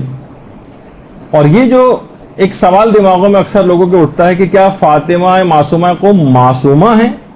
تو دیکھیے جو 14 معصومین ہیں وہ تو ان کے پاس تو عصمت کبریٰ ہے، عصمت کاملہ ہے، البتہ عصمت صغریٰ بھی ہوتی ہے، محفوظ عن الخطا بھی اس کو کہا جاتا ہے، جیسے حضرت عباس علمدار علیہ الصلوۃ والسلام، حضرت زینب سلام اللہ علیہا، اللہم صلی علی محمد وآل محمد۔ اسی طرح سے معصومہ قوم سلام اللہ علیہا، اسی طرح سے مثلا فرشتے بھی معصوم ہیں اور دیگر انبیاء بھی معصوم ہیں، لیکن سب کی عصمت کے درجات الگ الگ ہیں۔ عصمت اکتسابی بھی ایک چیز کہلاتی ہے، یعنی وہ عصمت جو کہ خود محنت کر کے، ریاضیات کر کے اور مجاہدات کر کے حاصل کی جاتی۔ کسی نے آیت اللہ بہجت سے بھی ایک دفعہ پوچھا تھا کہ کیا حضرت فاطمہ معصومہ قوم جن کو کہا جاتا ہے کیا یہ واقعی معصومہ ہیں؟ تو آیت اللہ بہجت نے کہا کہ تم اس کی عصمت کا پوچھ رہے ہو کہ جس کی شفاعت سے جنت واجب ہو جاتی، یعنی حیرانگی کا اظہار کیا کہ اس کی عصمت کا پوچھتے ہو، یعنی جس کی فقط سفارش سے جنت واجب ہوئی جا رہی، تو سوچو کہ اس کی عصمت کا کیا مقام ہوگا۔ اور ایک لقب ان کا کریمہ اہل البیت بھی، کریمہ اہل بیت، اور یہ خود معصومہ قوم کے یہ جو لقب ہے یہ آیت اللہ محمود مرشی کے واقعے میں امام نے ان سے کہا تھا کہ تمہیں چاہیے کہ کریمہ اہل بیت سے رجوع کرو۔ اچھا، پھر معصومہ قوم نے شادی کیوں نہ کی؟ شادی ان کی نہیں ہوئی تھی. اس کے سارے جوابات ہیں جو ہماری سیدانی کی غیر سید سے شادی کے مسئلے کا جو ایک درس ہوا تھا اس کے اندر اس کی تفصیل آئی تھی. بہرحال اس زمانے کے سخت ترین حالات تھے اور ان سے جس کی بھی شادی اگر ہوتی اس کا نتیجہ فقط قتل ہونا تھا. یعنی باقاعدہ علماء نے پورے واقعات اور حالات اس زمانے کے کتنا سخت ترین دور تھا. تو وہ اگر کسی کو اس کی تفصیل چاہیے کہ ان کی شادی کیوں نہیں ہوئی تھی تو مختلف علماء نے اس کے اوپر آرٹیکلز بھی لکھے ہیں اور اس درس کے اندر بھی اس کی تفصیل مل جائے گی جو اس کو آپ سن سکتے ہیں.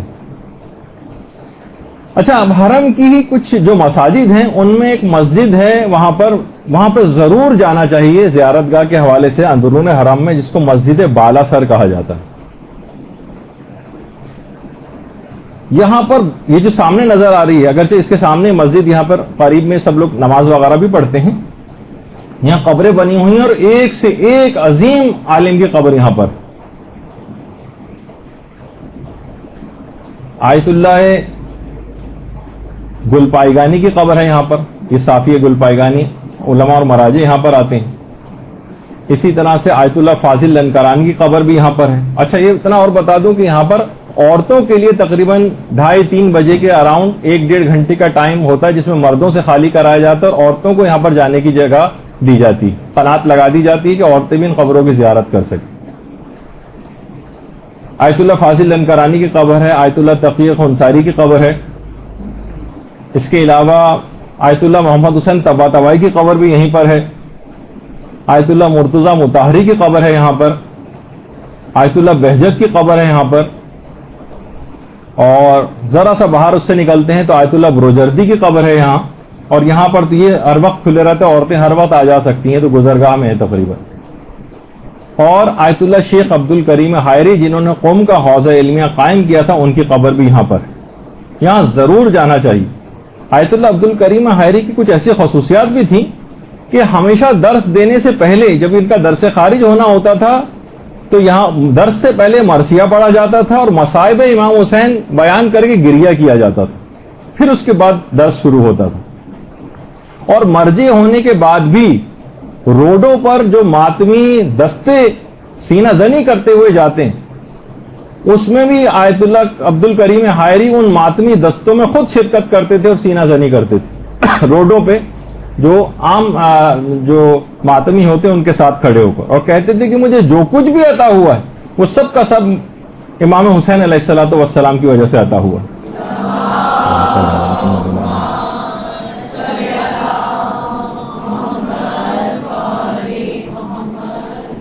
اور اس حد تک امر بالمعروف اور نہی عن المنکر کے اتنا فوق العادہ ان کے دل میں اس کا احترام تھا اس حکم کا کہ ہر اہتمام کرتے تھے کہ کسی طریقے سے اس فریضے کو ادا کریں. خود فرماتے ہیں کہ ایک بوڑھا ان کی نماز جماعت کے اندر، ایک بہت ہی دیندار بوڑھا شامل ہوتا تھا، لیکن میں دیکھتا تھا کہ وہ داڑھی مونڈتا ہے. اب کہتے تھے میں سوچتا رہتا تھا کہ اس کو کیسے امر بالمعروف کروں کہ یہ ایک تو کر دیا اور ضد میں آ گیا چھوڑ دیا. نہیں، ان کو یہ تھا کہ میں کس طرح سے اس کو راضی کروں کہ یہ حرام کام نہ کر سکے. تو کہنے لگے ایک دن مجھے موقع مل گیا، زری پر مجھے وہ بوڑھا نظر آ گیا تو میں اس کے قریب گیا اور کہا کہ میں چاہتا ہوں کہ آپ کے چہرے پر بوسہ دوں. بوڑھے نے اجازت دے دی. تو کہنے وہ جگہ جہاں داڑھی مونڈی جاتی تھوڑی کے پاس، وہاں جا کر میں نے اس کو بوسہ دیا اور چپکے سے اس کے کان میں سرگوشی کی کہ برائے مہربانی آج کے بعد کبھی داڑھی کو نہ تراشیے گا. وہیں زری کے پاس اس نے فوراً کہا چشم ضرور. پھر اس کے بعد کہنے میں نے اس کے بعد کبھی بھی اس کو داڑھی مونڈتے نہیں دیکھا. یعنی ایسے طریقہ کار کا شیخ عبد الکریم حائری باقاعدہ اہتمام کرتے تھے کہ کس طرح سے لوگوں کو برائیوں سے روکیں. اور باقاعدہ آیت اللہ، اچھا پھر دیکھیے کہ ان کا حوضہ علمیہ قم جو اس کے بعد انہوں نے قائم کیا ہے اور اس کی قوم کی جو بنیادیں رکھی ہیں کتنی کثیر تعداد میں، اور آج تک یہ فیض جاری ہے شیخ عبد الکریم حائری کا. کہ آیت اللہ سید احمد زنجانی، یہ وہی آیت اللہ سید احمد زنجانی ہیں کہ جنہوں نے ایک تو جو کہ موجودہ مراجع میں سے آیت اللہ موسیٰ شبیری زنجانی کے والد ہیں،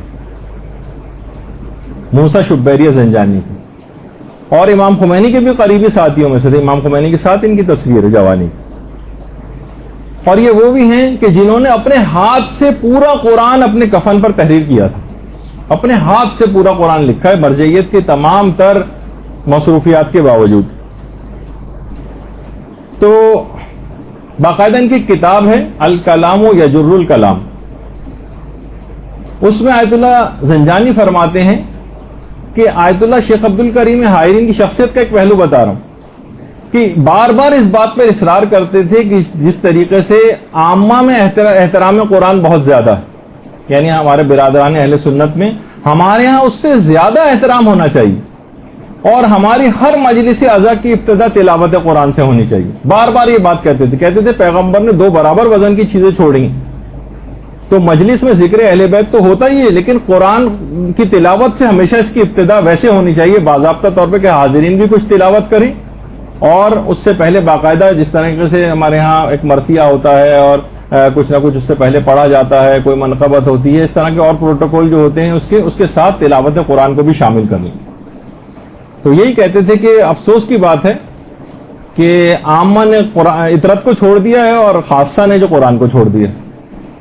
اچھا، اب ان کو یہ اتنا بڑا مقام کیسے حاصل ہوا کہ باقاعدہ آج شیخ عبد الکریم حائری کے سیرت پہ اور ان کی زندگی پر سیمینار منعقد کیے جاتے ہیں اور کتنے علماء اس میں آ کر شریک ہوتے ہیں. اتنا بڑا مقام کہ انہوں نے حوزہ علمیہ قائم کیا اور یہ فیض جاری ہوا. آیت اللہ مصطفیٰ عراقی فرماتے ہیں کہ خود ایک دفعہ آیت اللہ حائری نے اپنا خواب بتایا تھا.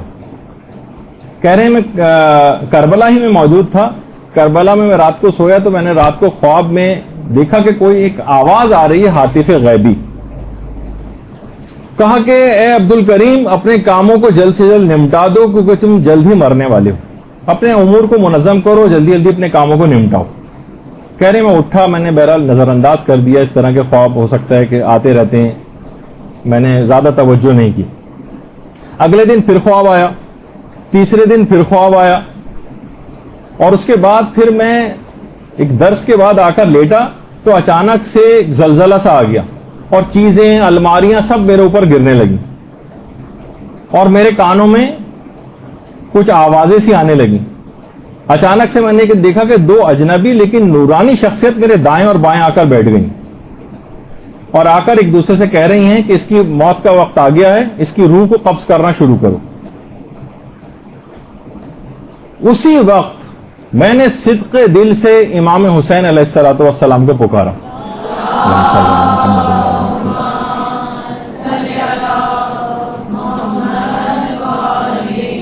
کہا مولا میرے ہاتھ تو بالکل خالی ہیں، میں نے تو بھی کچھ بھی دین کی خدمت انجام نہیں دی ہے، آپ کو آپ کی ماں زہرا کا واسطہ میری عمر کو میں اضافہ کروا دیجیے. دیکھیے جس وقت انسان کی موت فرشتہ موت کو اپنی آنکھوں سے دیکھ لے اس وقت صدقے دل سے کوئی اور خیال دماغ میں نہیں آ رہا ہے بلکہ اپنے نامہ اعمال کو بڑھانے کا خیال دل میں آ رہا ہے، دین کی خدمت کا خیال دل میں آ رہا ہے. اچھا ابھی میں نے یہ دعا کی ہی تھی کہ بلا فاصلہ اچانک سے ایک نورانی شخصیت وہاں پر آ گئی جو امام حسین کی قاصد تھی، اور اس نے آ کر ان دائیں بائیں بیٹھے ہوئے جو فرشتے تھے ان سے آ کر کہا کہ سید الشہداء سے شیخ عبد الکریم حائری نے توسل کیا ہے اور امام حسین نے خدا کی بارگاہ میں سفارش کی اس کی عمر کو بڑھانے کے لیے جو پروردگار کی طرف سے قبول کر لی گئی ہے، اب اس کی روح قبض نہیں کی جائے گی. دونوں فرشتوں نے ایک دوسرے کو دیکھا اور کہا سمعن و طاعتن، ہم نے سنا اور اطاعت کی. اور اس کے بعد اچانک سے مجھے احساس ہوا کہ وہ تینوں شخصیات میری آنکھوں سے اوجھل ہو گئیں اور مجھے احساس ہوا کہ جیسے میں زندہ ہوں. کانوں میں میرے گھر والوں کے رونے چلانے کی آوازیں آ رہی تھیں. میں نے اپنے ہاتھوں کو حرکت دینا شروع کی، اس کے بعد پاؤں کو حرکت دینا چاہی تو میں نے دیکھا کہ میرے پاؤں بھی ایک اس سے ڈوری سے باندھ دیے گئے، اس طرح مرنے کے بعد گھر والے باندھ دیتے ہیں نا، ڈوری سے میرے پاؤں تک باندھ دیے گئے تھے. اس کے بعد میں نے جیسے لوگوں نے دیکھا کہ میرے بدن کو حرکت ہو رہی ہے تو سب لوگوں نے چلا کر کہا خاموش ہو جاؤ خاموش ہو جاؤ، اس کے بدن میں حرکت ہو رہی. اس کے بعد لوگوں کو پتا چلا کہ میں ابھی زندہ ہوں. اس کے بعد میرے حلق میں تھوڑا تھوڑا چند قطرات کر کے پانی ڈالا گیا. 15 دن میں کہیں جا کر میری کمزوری مکمل طور پر دور ہوئی اور میں دین کے کام کرنے کے قابل ہوا. اور یہ توفیق مجھ کو ملی کہ اس کے بعد پھر میں نے جس بنا پر اپنی عمر کو بڑھوایا تھا اس دین کے لیے کام کرنا شروع کیا.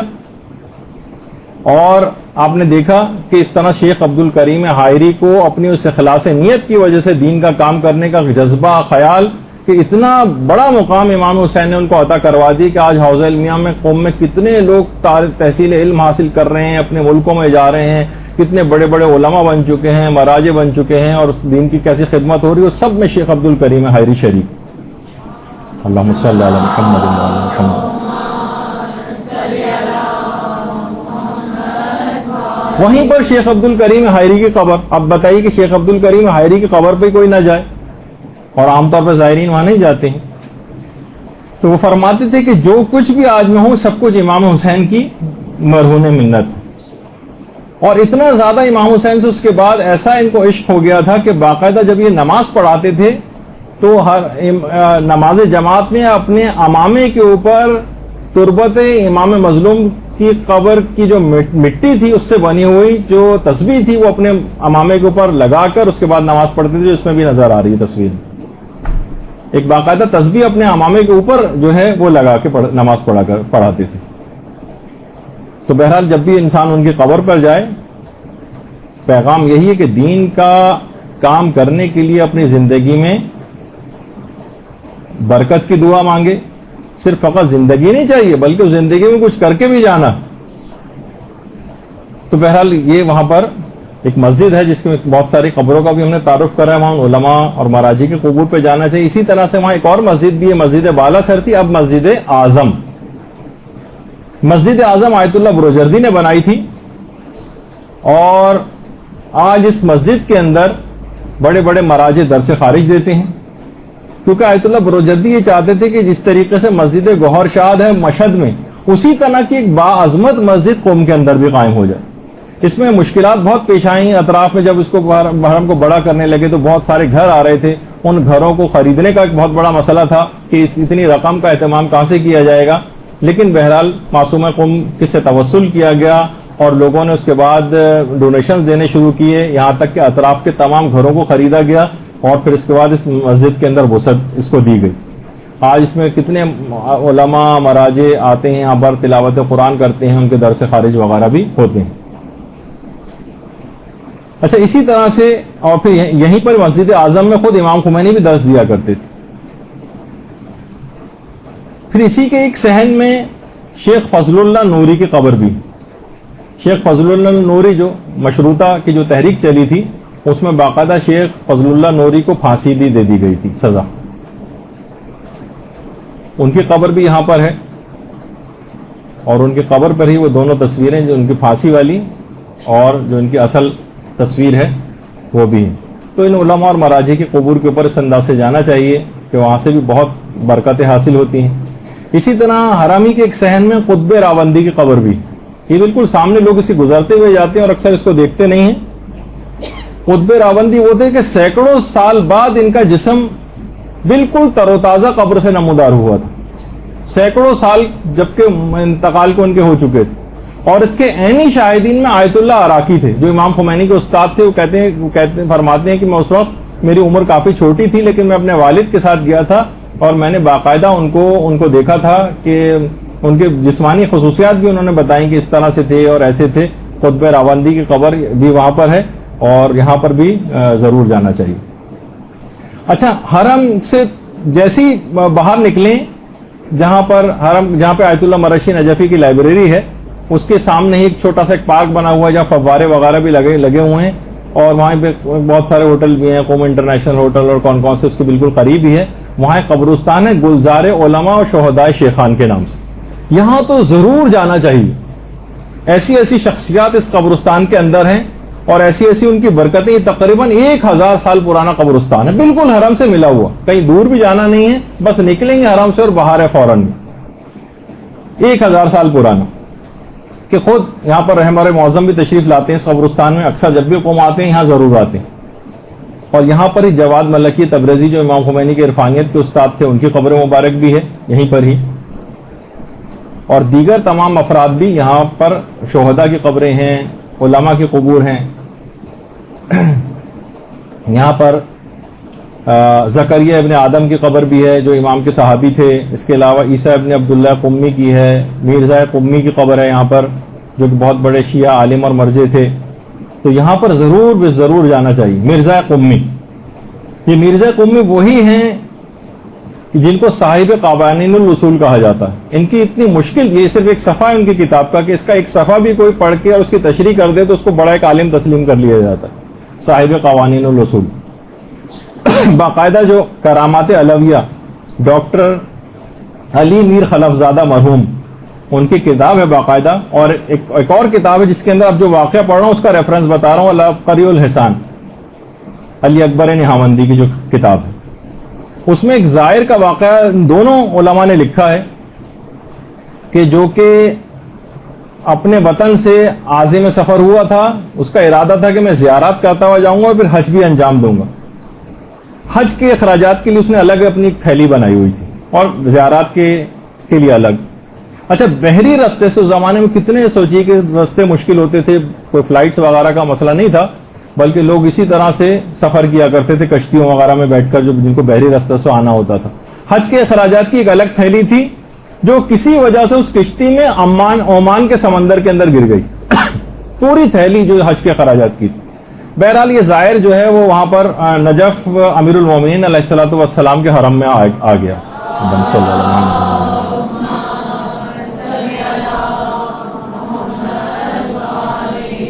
باقاعدہ خواب میں متوسل ہوا، پہلے زری پر آ کر، پھر کہہ رہا ہے کہ میں نے خواب میں امیر المومنین کی زیارت کی.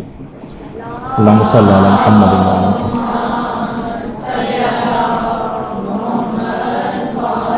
امیر المومنین نے کہا ہرگز بھی پریشان مت ہو، تم قم جاؤ اور میرزا قمی سے جا کر اپنی تھیلی مانگو. کہہ رہا ہے کہ میں بہت ہی پریشان ہوا اور حیران ہوا، تھیلی میرے عمان کے سمندر میں گری ہے اور مجھے بھیجا قوم جا رہا ہے مرزا قمی سے مانگنے کے لیے. کہہ رہے بہرحال کیونکہ امام نے کہہ دیا تھا تو میں نے وہاں کا سفر کیا اور عراق سے ایران قم آ گیا. آیت اللہ مرزا قمی کے پہلے میں گھر میں گیا، دروازہ کھٹکھٹایا، اندر سے مرزا قمی نے میرا نام لے کر پکارا کہ اندر آ جاؤ.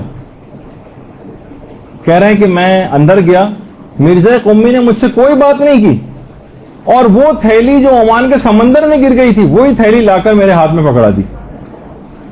درود بھیجیے نا محمد علیہ محمد صلی اللہ علیہ وسلم.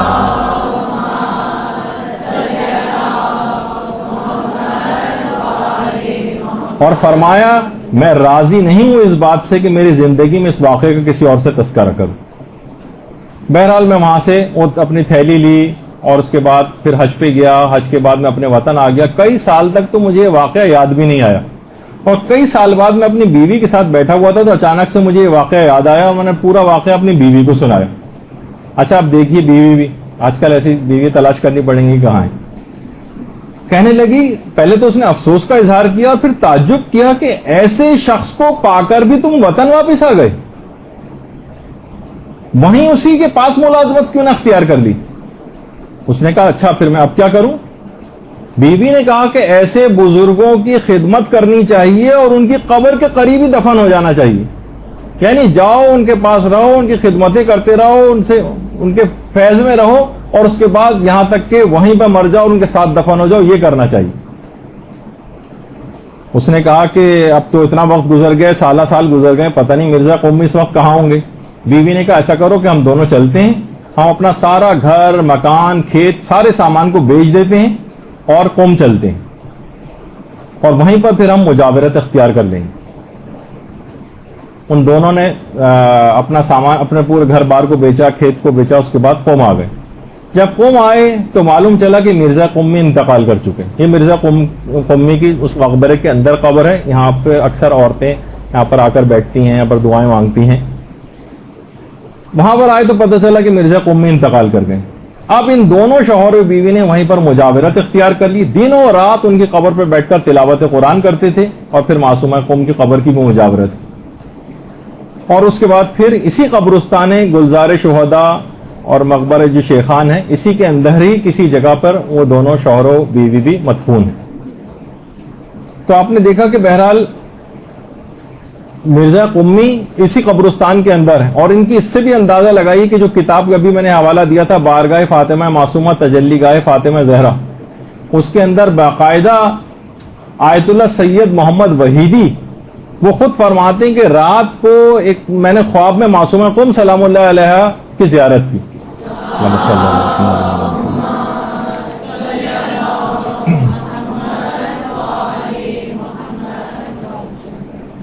تو میں نے ان سے ایک سوال پوچھا کہ معصومہ کیا آپ اہل قوم کی شفاعت کریں گی؟ تو معصوم قوم نے آپ کو معلوم ہے کیا جواب دیا؟ کہا کہ اہل قوم کی شفاعت کے لیے تو مرزا قومی ہی کافی ہیں، میری شفاعت تمام شیعوں کے لیے ہوگی۔ اللہم صلی علی محمد۔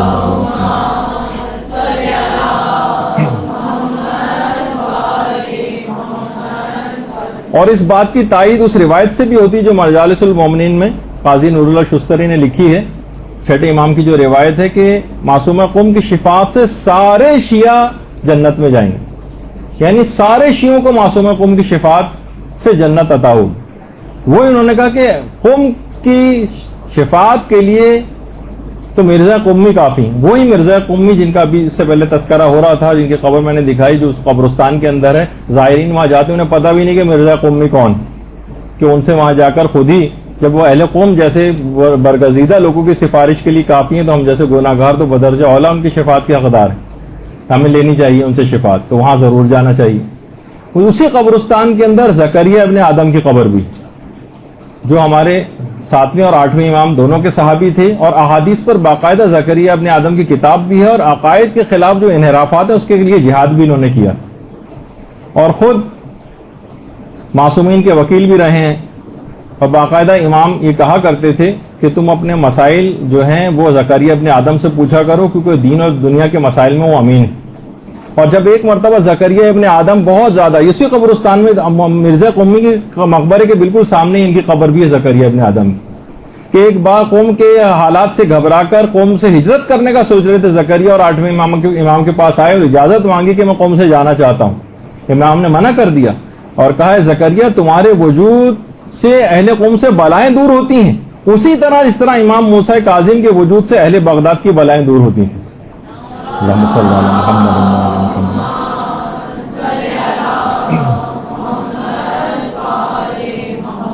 اسی قبرستان میں عیسیٰ ابن عبداللہ قمی کی قبر بھی، ان کی تصویر تو میں نہیں دکھا سکا آپ کو، لیکن ان کی قبر بھی ہے۔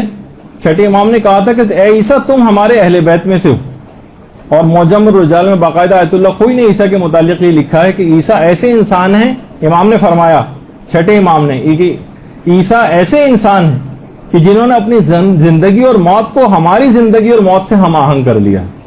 یہ دیکھیے وہ اس قبرستان میں۔ اس کے علاوہ پھر وہیں پہ قبرستان جو ہے جو تہران سے ذرا یہ قوم سے باہر نکلتے ہوئے تہران کے رستے میں جو بہشت زہرا قبرستان ہے، یہاں پر بھی انسان کو واقعی جانا چاہیے۔ لوگ کس طرح سے وہاں کتنے ہی شہداء ہیں وہاں پر مدفون ہیں، اور لوگ وہاں پر جیسے میں نے کہا تھا کہ وہ شب قدر بھی وہیں پر آ کر مناتے ہیں، اور لوگ اپنے پیاروں کی قبروں کے اوپر جو ہے وہاں پر جاتے ہیں۔ بچوں کا ایک الگ سیکشن ہے وہاں پر، جہاں جو چھوٹے چھوٹے بچے جو انتقال کر جاتے ہیں ان کو ایک ہی جگہ کے اوپر دفن کیا جاتا ہے باقاعدہ۔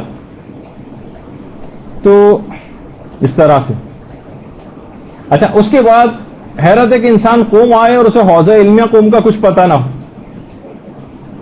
دیکھیے بہار کے اندر باقاعدہ روایت ہے کہ ایک زمانہ ایسا آئے گا کہ جب قوم سے علم و ادب کی کرنیں پھوٹیں گی اور مشرق و مغرب میں پھیل جائیں گی، یہاں تک کہ یہ شہر دوسرے شہروں کے لیے ایک نمونہ بن جائے گا۔ امام فرماتے ہیں اور روئے زمین پر کوئی ایسا نہ ہوگا جہاں تک قوم کے علمی اور دینی فیوز نہ پہنچ سکیں، کوئی جگہ ایسی نہیں بچے گی، اور وہ وقت خدا کی حجت اور ہمارے قائم کے ظہور کا وقت ہوگا۔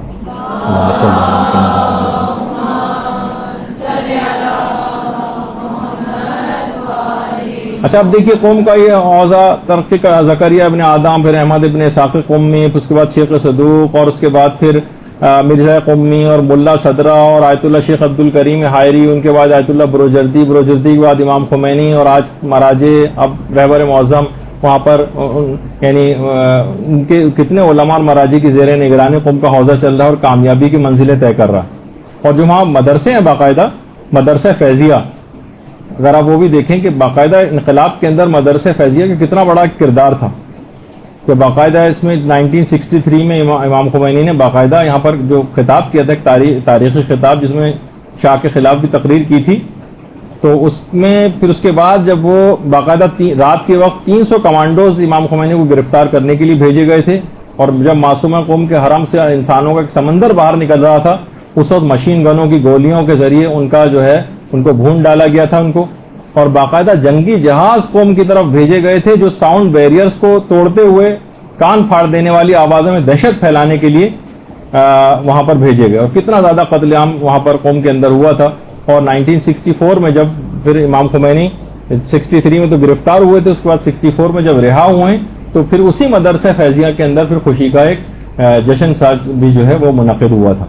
اس کے علاوہ وہاں پر مدرسہ حجتیہ بھی اب اتنا وقت نہیں ہے، اور بہرحال آیت اللہ خوئی کا بھی ایک مدرسہ ہے مدینۃ العلم کے نام سے، لیکن جامعۃ الزہرا خواتین کے اعتبار سے وہ بھی آپ کو پتہ چلے کہ وہاں خواتین کا بھی ایک مدرسہ ہے جامعۃ الزہرا، 20,000 کے قریب طالبات اس میں پڑھتی ہیں، اور بہترین مدرسہ ہے۔ البتہ یہ بات یاد رکھیے کہ حوزہ علمیہ سے مراد کوئی خاص عمارت نہیں ہے، لوگ حوزہ علمیہ سوچتے ہیں کہ شاید کوئی ایک عمارت کا نام ہے، نہیں، بلکہ حوزہ علمیہ سے مراد ایک خاص نظام اور خاص نصاب تعلیم کے تحت جو تعلیم حاصل کی جاتی ہے اس کو کہا جاتا ہے کہ حوزہ علمیہ کا طالب علم ہے۔ یعنی یہ تعلیم جو ہے مدارس میں بھی حاصل کی جاتی ہے، یہ مسجدوں میں بیٹھ کے بھی حاصل کی جاتی ہے، یہ امام بارگاہوں میں بھی حاصل کی جاتی ہے، حرموں کے صحن میں بھی حلقے بنا بنا کے حاصل کی جاتی ہے۔ قوم میں اس وقت تقریباً 50,000 طلبہ ہیں، 10,000 غیر ایرانی ہیں، تقریباً 40,000 ایرانی ہیں وہاں پر۔ تو بہرحال کتنے ہی زندہ مراجع جو وہاں پر قوم میں اس وقت موجود ہیں ماشاءاللہ، آیت اللہ صافی گلپائگانی ہیں، اور آیت اللہ وحید خراسانی ہیں، اس کے علاوہ آیت اللہ موسیٰ شبیری زنجانی ہیں، ناصر مکارم شیرازی ہیں، اس کے علاوہ آیت اللہ نوری حمدانی ہیں، اور رہبر معظم ہیں، جعفر سبحانی ہیں، اور حسن زادہ عاملی ہیں۔ تو کتنے ہی علماء اور مراجع کی پوری کہکشاں ہے کہ انسان جو ہے باقاعدہ اگر کوئی ممکن ہو سکے تو ان سے کسی سے ملاقات بھی کر کے دیکھے۔ اور کچھ ہی فاصلے پر وہاں سے قم سے شیخ صدوق اور ان کے والد کی قبریں بھی ہیں۔ مجھے بہت کچھ بیان کرنا تھا لیکن سب چھوڑتا ہوا آگے جانا پڑ رہا ہے مجھے، لیکن کیا کروں کہ شیخ صدوق بہرحال وقت اتنا نہیں رہا کہ شیخ صدوق وہ جن کو امام زمانہ کی دعا کے نتیجے میں جو پیدا ہوئے تھے۔ اللہم صلی علی محمد و علی محمد۔ اسی طرح سے آیت اللہ مرشی نجفی کی جو وہاں پر باقاعدہ لائبریری ہے، اسے جا کر دیکھنا چاہیے کس طریقے سے اتنی عظیم الشان لائبریری انہوں نے آیت اللہ مرشی نجفی نے وہاں پر قائم کی ہے، اور باقاعدہ اسی جگہ پر ان کی وصیت کے مطابق وہیں پر ان کو دفن بھی کیا گیا۔ اطراف قم میں امام محمد تقی علیہ السلام کے ایک بیٹے موسیٰ مبرقہ کی جو ہے قبر بھی ہے، اور وہاں پر بھی لوگوں کو ضرور جانا چاہیے، اور لوگ وہاں پر بڑے بڑے علماء صافی گلپائگانی یہ سب بھی وہاں پر آتے ہیں اور مختلف فیوز و برکات حاصل کرتے ہیں۔ اسی طریقے سے وہاں پر چہل اختران کے نام سے باقاعدہ 40 قبریں 40 امام زادوں کی، ان میں 17 تو جو ہیں وہ اولاد امام محمد تقی علیہ السلام ہیں، اور 23 جو ہیں وہ اولاد امام موسیٰ کاظم علیہ السلام۔ یہ 40 افراد جو تھے ایک ہی مکان کے اندر رہائش پذیر تھے، ظالموں نے ان کو گھیر کر اس مکان کو آگ لگا دی، جس میں چھت گرنے سے اور زندہ جل کر وہ 40 کے 40 امامزادے شہید ہو گئے، جب اس کا نام چہل اختران، یعنی وہ ستارے جو یہاں پر معدوم ہو گئے تو خاندان نبوت کے ستارے، ان کی قبریں ایک ساتھ ہیں، اور یہاں پر بھی علماء جاتے ہیں۔ البتہ یہ بات اس چہل دختران کے نام سے مشہور ہو گیا، جس کا اصل نام ہے چہل اختران۔ اسی طرح سے پھر اس کے بعد اطراف میں مسجد جمکران ہے جو قوم سے تقریباً 6 کلومیٹر دور ہے، اور 393 ہجری میں باقاعدہ ہمارے امام زمانہ علیہ السلام نے اس مسجد کی حدود و قیود اللہم صلی علی محمد و علی محمد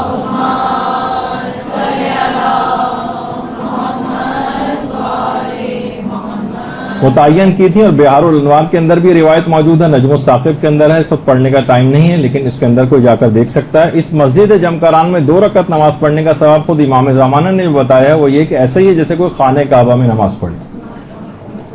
اور اگر اس کو دیکھیں باقاعدہ کہ کتنے لوگوں کی یہاں پر ملاقاتیں ہوئی ہیں، ایک عجیب عقیدت لوگوں کا اس مسجد جمکران سے الگ سے امام زمانہ کے حوالے سے ہے، بہترین مسجد ہے۔ یہاں پر علماء خود یہاں پر بہت زیادہ عقیدت کے ساتھ آتے ہیں، یہاں کی صفائیاں وغیرہ کرتے ہیں، اور پیدل چل کے جاتے ہیں. رہبر معظم بھی یہاں پر تشریف لاتے ہیں اس مسجد میں. دیگر علماء اور مراجع آیت اللہ صافی گل پائگانی اور اس کے علاوہ آیت اللہ صادق روحانی اور دیگر مراجع جو بھی ہیں یہاں پر ضرور تشریف لاتے ہیں. ایک زمانہ تھا یہاں پر کہ بالکل غیر آباد تھی. آیت اللہ مرشی نجفی نے اس موجودہ حالات میں لوگوں کا اس طرح سے رجوع ہونا یہ خود امام زمانہ کے ظہور کی نشانیوں میں سے ایک نشانی قرار دیا مسجد جمکران کا اس انداز سے آباد ہونے کو. تو اس طرح سے یہ واقعی بڑی عظیم الشان مسجد ہے. بہرحال یہاں پر عریضے وغیرہ بھی لوگ ڈالتے ہیں جس کے متعلق علماء نے کافی باتیں کہی ہیں جو اس وقت میرے پاس اتنا وقت نہیں کہ اس کو ذکر کر سکوں. البتہ آیت اللہ صافی گلپائگانی فرماتے کہ امام زمانہ کا مسجد جمکران سے منسوب ہونا قطعی اور یقینی. اور آیت اللہ بہجت تو کہتے تھے کہ مشتاقان زیارت حضرت حجت کو مسجد جمکران میں زیادہ حاضر ہونا چاہیے. اور وہاں پر جو باقاعدہ علماء اور مراجع کی آرا جو لگی ہوئی ہیں وہ بھی اس وقت پڑھنے کا اتنا وقت نہیں رہا ہمارے پاس کہ آیت اللہ بروجردی تو کہتے تھے کہ اگر میرا بس چلتا تو میں اپنی ہر نماز واجب مسجد جمکران میں آ کر ادا کرتا. یعنی اتنی عظیم الشان یہ مسجد ہے. اور آیت اللہ وحید خراسانی نے بھی باقاعدہ اپنے ایک انٹرویو میں بات کہی تھی کہ جو بھی افراد مسجد جمکران کی زیارت کو جائیں ان کو چاہیے کہ اپنے آپ کو سونے میں تبدیل کر کے واپس آئیں کہ یہ جگہ اکسیر اعظم ہے. اپنے آپ کو ایک تبدیل کر کے وہاں سے واپس آ سکتے ہیں. اور وہاں جا کر آیت اللہ وحید خراسانی فرماتے ہیں کہ وہاں تلاوت قرآن کر کے امام زمانہ کو ضرور ہدیہ کرنا چاہیے اس جگہ مسجد جمکران میں جب بھی وہاں پر قرآن رکھے ہوئے ہیں کہ لوگ وہاں پر آ کر تلاوت کریں. بہرحال یہ سفر اپنے اختتام کو پہنچا. مشہد میں اس بھائی کی قبر ہے جس کو شہر معرفت و محبت کہا جاتا ہے. اور قوم میں انہی کی بہن کی قبر ہے جس شہر کو شہر علم و حکمت کہا جاتا ہے. اور خدا سے بار بار دعا کرنی چاہیے کہ پروردگار ان زیارتوں پہ بار بار آنے کی توفیق عطا فرما. آیت اللہ وحید خراسانی کے حوالے سے یہ بات سننے میں آئی ہے, کتاب میں تو میں نے نہیں پڑھی, کہ ایک عالم دین کا خواب انہوں نے نقل کیا ہے کہ ان عالم دین نے کہا کہ میری حسرت ایک یہ رہ گئی جو کہ میری خواہش ہے کہ کاش میں مشہد میں زیادہ سے زیادہ امام رضا کی زیارت اور زیادہ کرتا, کیونکہ میں نے جتنی بار بھی امام رضا کی زیارت کی ہے امام رضا اتنی ہی بار میری قبر میں آئے ہیں اور جتنی دفعہ آئے ہیں میری قبر نورانی سے نورانی تر ہوتی چلی گئی. کاش میں مزید زیارت بھی کر سکتا. تو بہرحال جو پیغامات زیارت ہیں وہ دماغ میں رکھنا چاہیے کہ انسان یہاں سے تبدیل ہو کر واپس جائے. وہ پورے علماء اور عرفاء جو ہیں یہاں سے صرف ان کی تعریفیں سننا کام نہیں بلکہ یہاں سے کچھ حاصل بھی کر جائے وہ, اور صرف جسمانی شفا نہیں بلکہ روحانی شفا لے کر جائے. گناہوں سے اپنے آپ کو پیچھے چھوڑانے کی دعا ضرور کرنی چاہیے. علم حاصل کرنے, کیونکہ جگہ علم حاصل کرنے کے مراکز ہیں, علم حاصل کرنے کی دعا کر کے پھر یہاں پر عملی جامہ اس کو پہنانا چاہیے. اور جگہ جگہ ان مقدس ہستیوں کے جہاں جہاں قدم گئے ہیں وہاں زائر جاتا ہے, جسمانی طور پر اپنے آپ کو پہنچاتا ہے, لیکن کاش روحانی طور پر بھی ان کے نقش قدم پہ چلنے کی وہاں سے مصمم ارادہ اور دعا کر کے واپس آئے. اچھا, بس ایک چیز یہاں پر 5 منٹ کا ہے, وہ صرف آپ زائرین کا جو وہاں پر جا کر ایک طریقہ کار ہو جاتا ہے. اگرچہ ایک کلپ ہم آپ کو بھی دکھانے والے ہیں, اس کے اندر وہ ویسے تو امام حسین علیہ السلام کے جو زائرین ہیں ان کے لیے, لیکن اس کے جو الفاظ ہیں وہ تمام زائرین کے جو عمومی ایک تاثر ہوتا ہے وہاں جا کر زیارت گاہوں پہ, کہ وہ کن چکروں کے اندر جا کے لگ جاتے ہیں اور اصل مقصد سے اپنے آپ کو پہلو تہی کرنے لگتے ہیں. وہ آپ ذرا ایک آپ میں سے اکثر سن بھی چکے ہوں گے اس کو, وہ ہم آپ کو سنواتے ہیں. اس کے الفاظ کو ذرا غور سے آپ سنیے گا. حسین مجھ کو معاف کرنا, حسین مجھ کو معاف کرنا. عجب تھا اکبر کی لاش پر بھی جو میں نے اپنی دعائیں مانگی. برہنہ بنت نبی کے سر سے جو بیٹیوں کی رضا ہے مانگی تڑپتے اصغر کو دیکھ کر بھی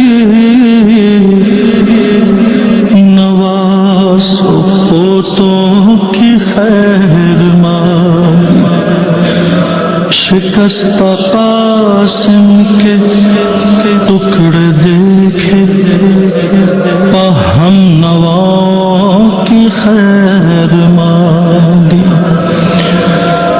مقام زینب سے خیمہ تک کیوں میری آنکھیں کھلی ہوئی تھی تڑپتے لاشوں کو دیکھ کر بھی دعاؤں پر کیوں تلی ہوئی تھی میں تیرے زخمی بدن سے ہٹ کر کیوں اپنی سوچوں میں گم کھڑا تھا جہاں پہ کنبہ قبیلہ سارا زمین پہ بکھرا ہوا پڑا تھا میں گنج شہداء کی بکھری لاشوں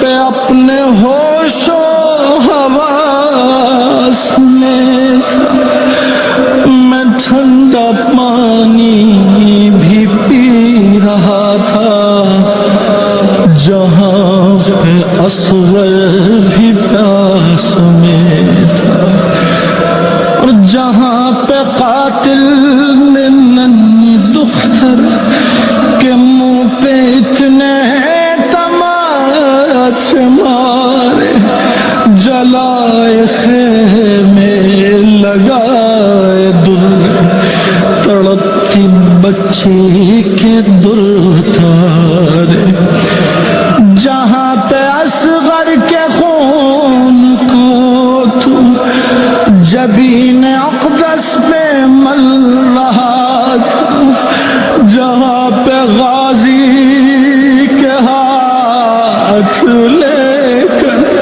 تو دشمنوں میں بھی چپ کھڑا تھا جہاں پہ تیری یہ ریش اقدس لہو میں اصغر کے تربتر تھی جہاں پہ اکبر تڑپ رہا تھا تمام آنکھوں کی روشنی تھی تمام مقتل کی ان جگہوں پر غذا کی ہر دم تلاش میں تھا دعاؤں میں تھا میں رزق و روزی کی اور فکر معاش میں تھا میں اپنے چہرے کی زیب و زینت میں انتہائی مگن رہا تھا شکستہ لاشوں کے درمیان بھی میں نرم بستر پہ خوش پڑا تھا میں ایک رسمی سلام کر کے کیوں تیری تربت سے ہٹ گیا تھا میں فاصلوں سے بساتے جاتے ہی تیرے روضے پہ جھک رہا تھا اور دریدہ دہنی کی انتہا تھی میں اچھے کھانوں پہ لڑ رہا تھا کہاں کے آنسو کہاں کا گریا میں اس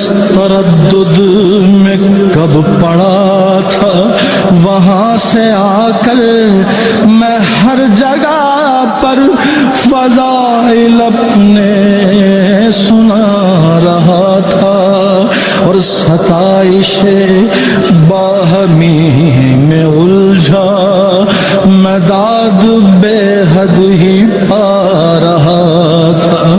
یہ میری آہیں، یہ میرا گریا، بنا میں زہرا قبول کر لے، ندامتوں کے یہ چند آنسو بطور ہدیہ قبول کر لے۔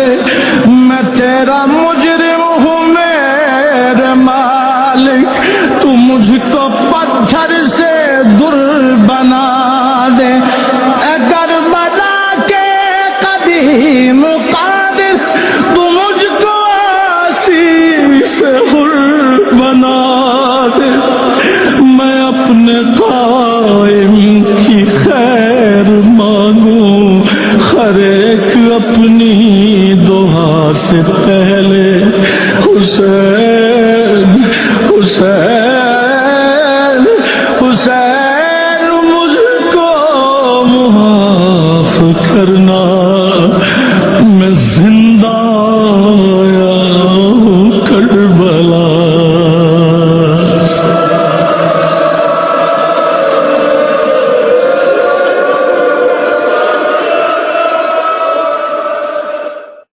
الجن الجن الجن الجن يا مولا الجن الجن الجن الجن الجن الجن الجن الجن يا صاحب السماء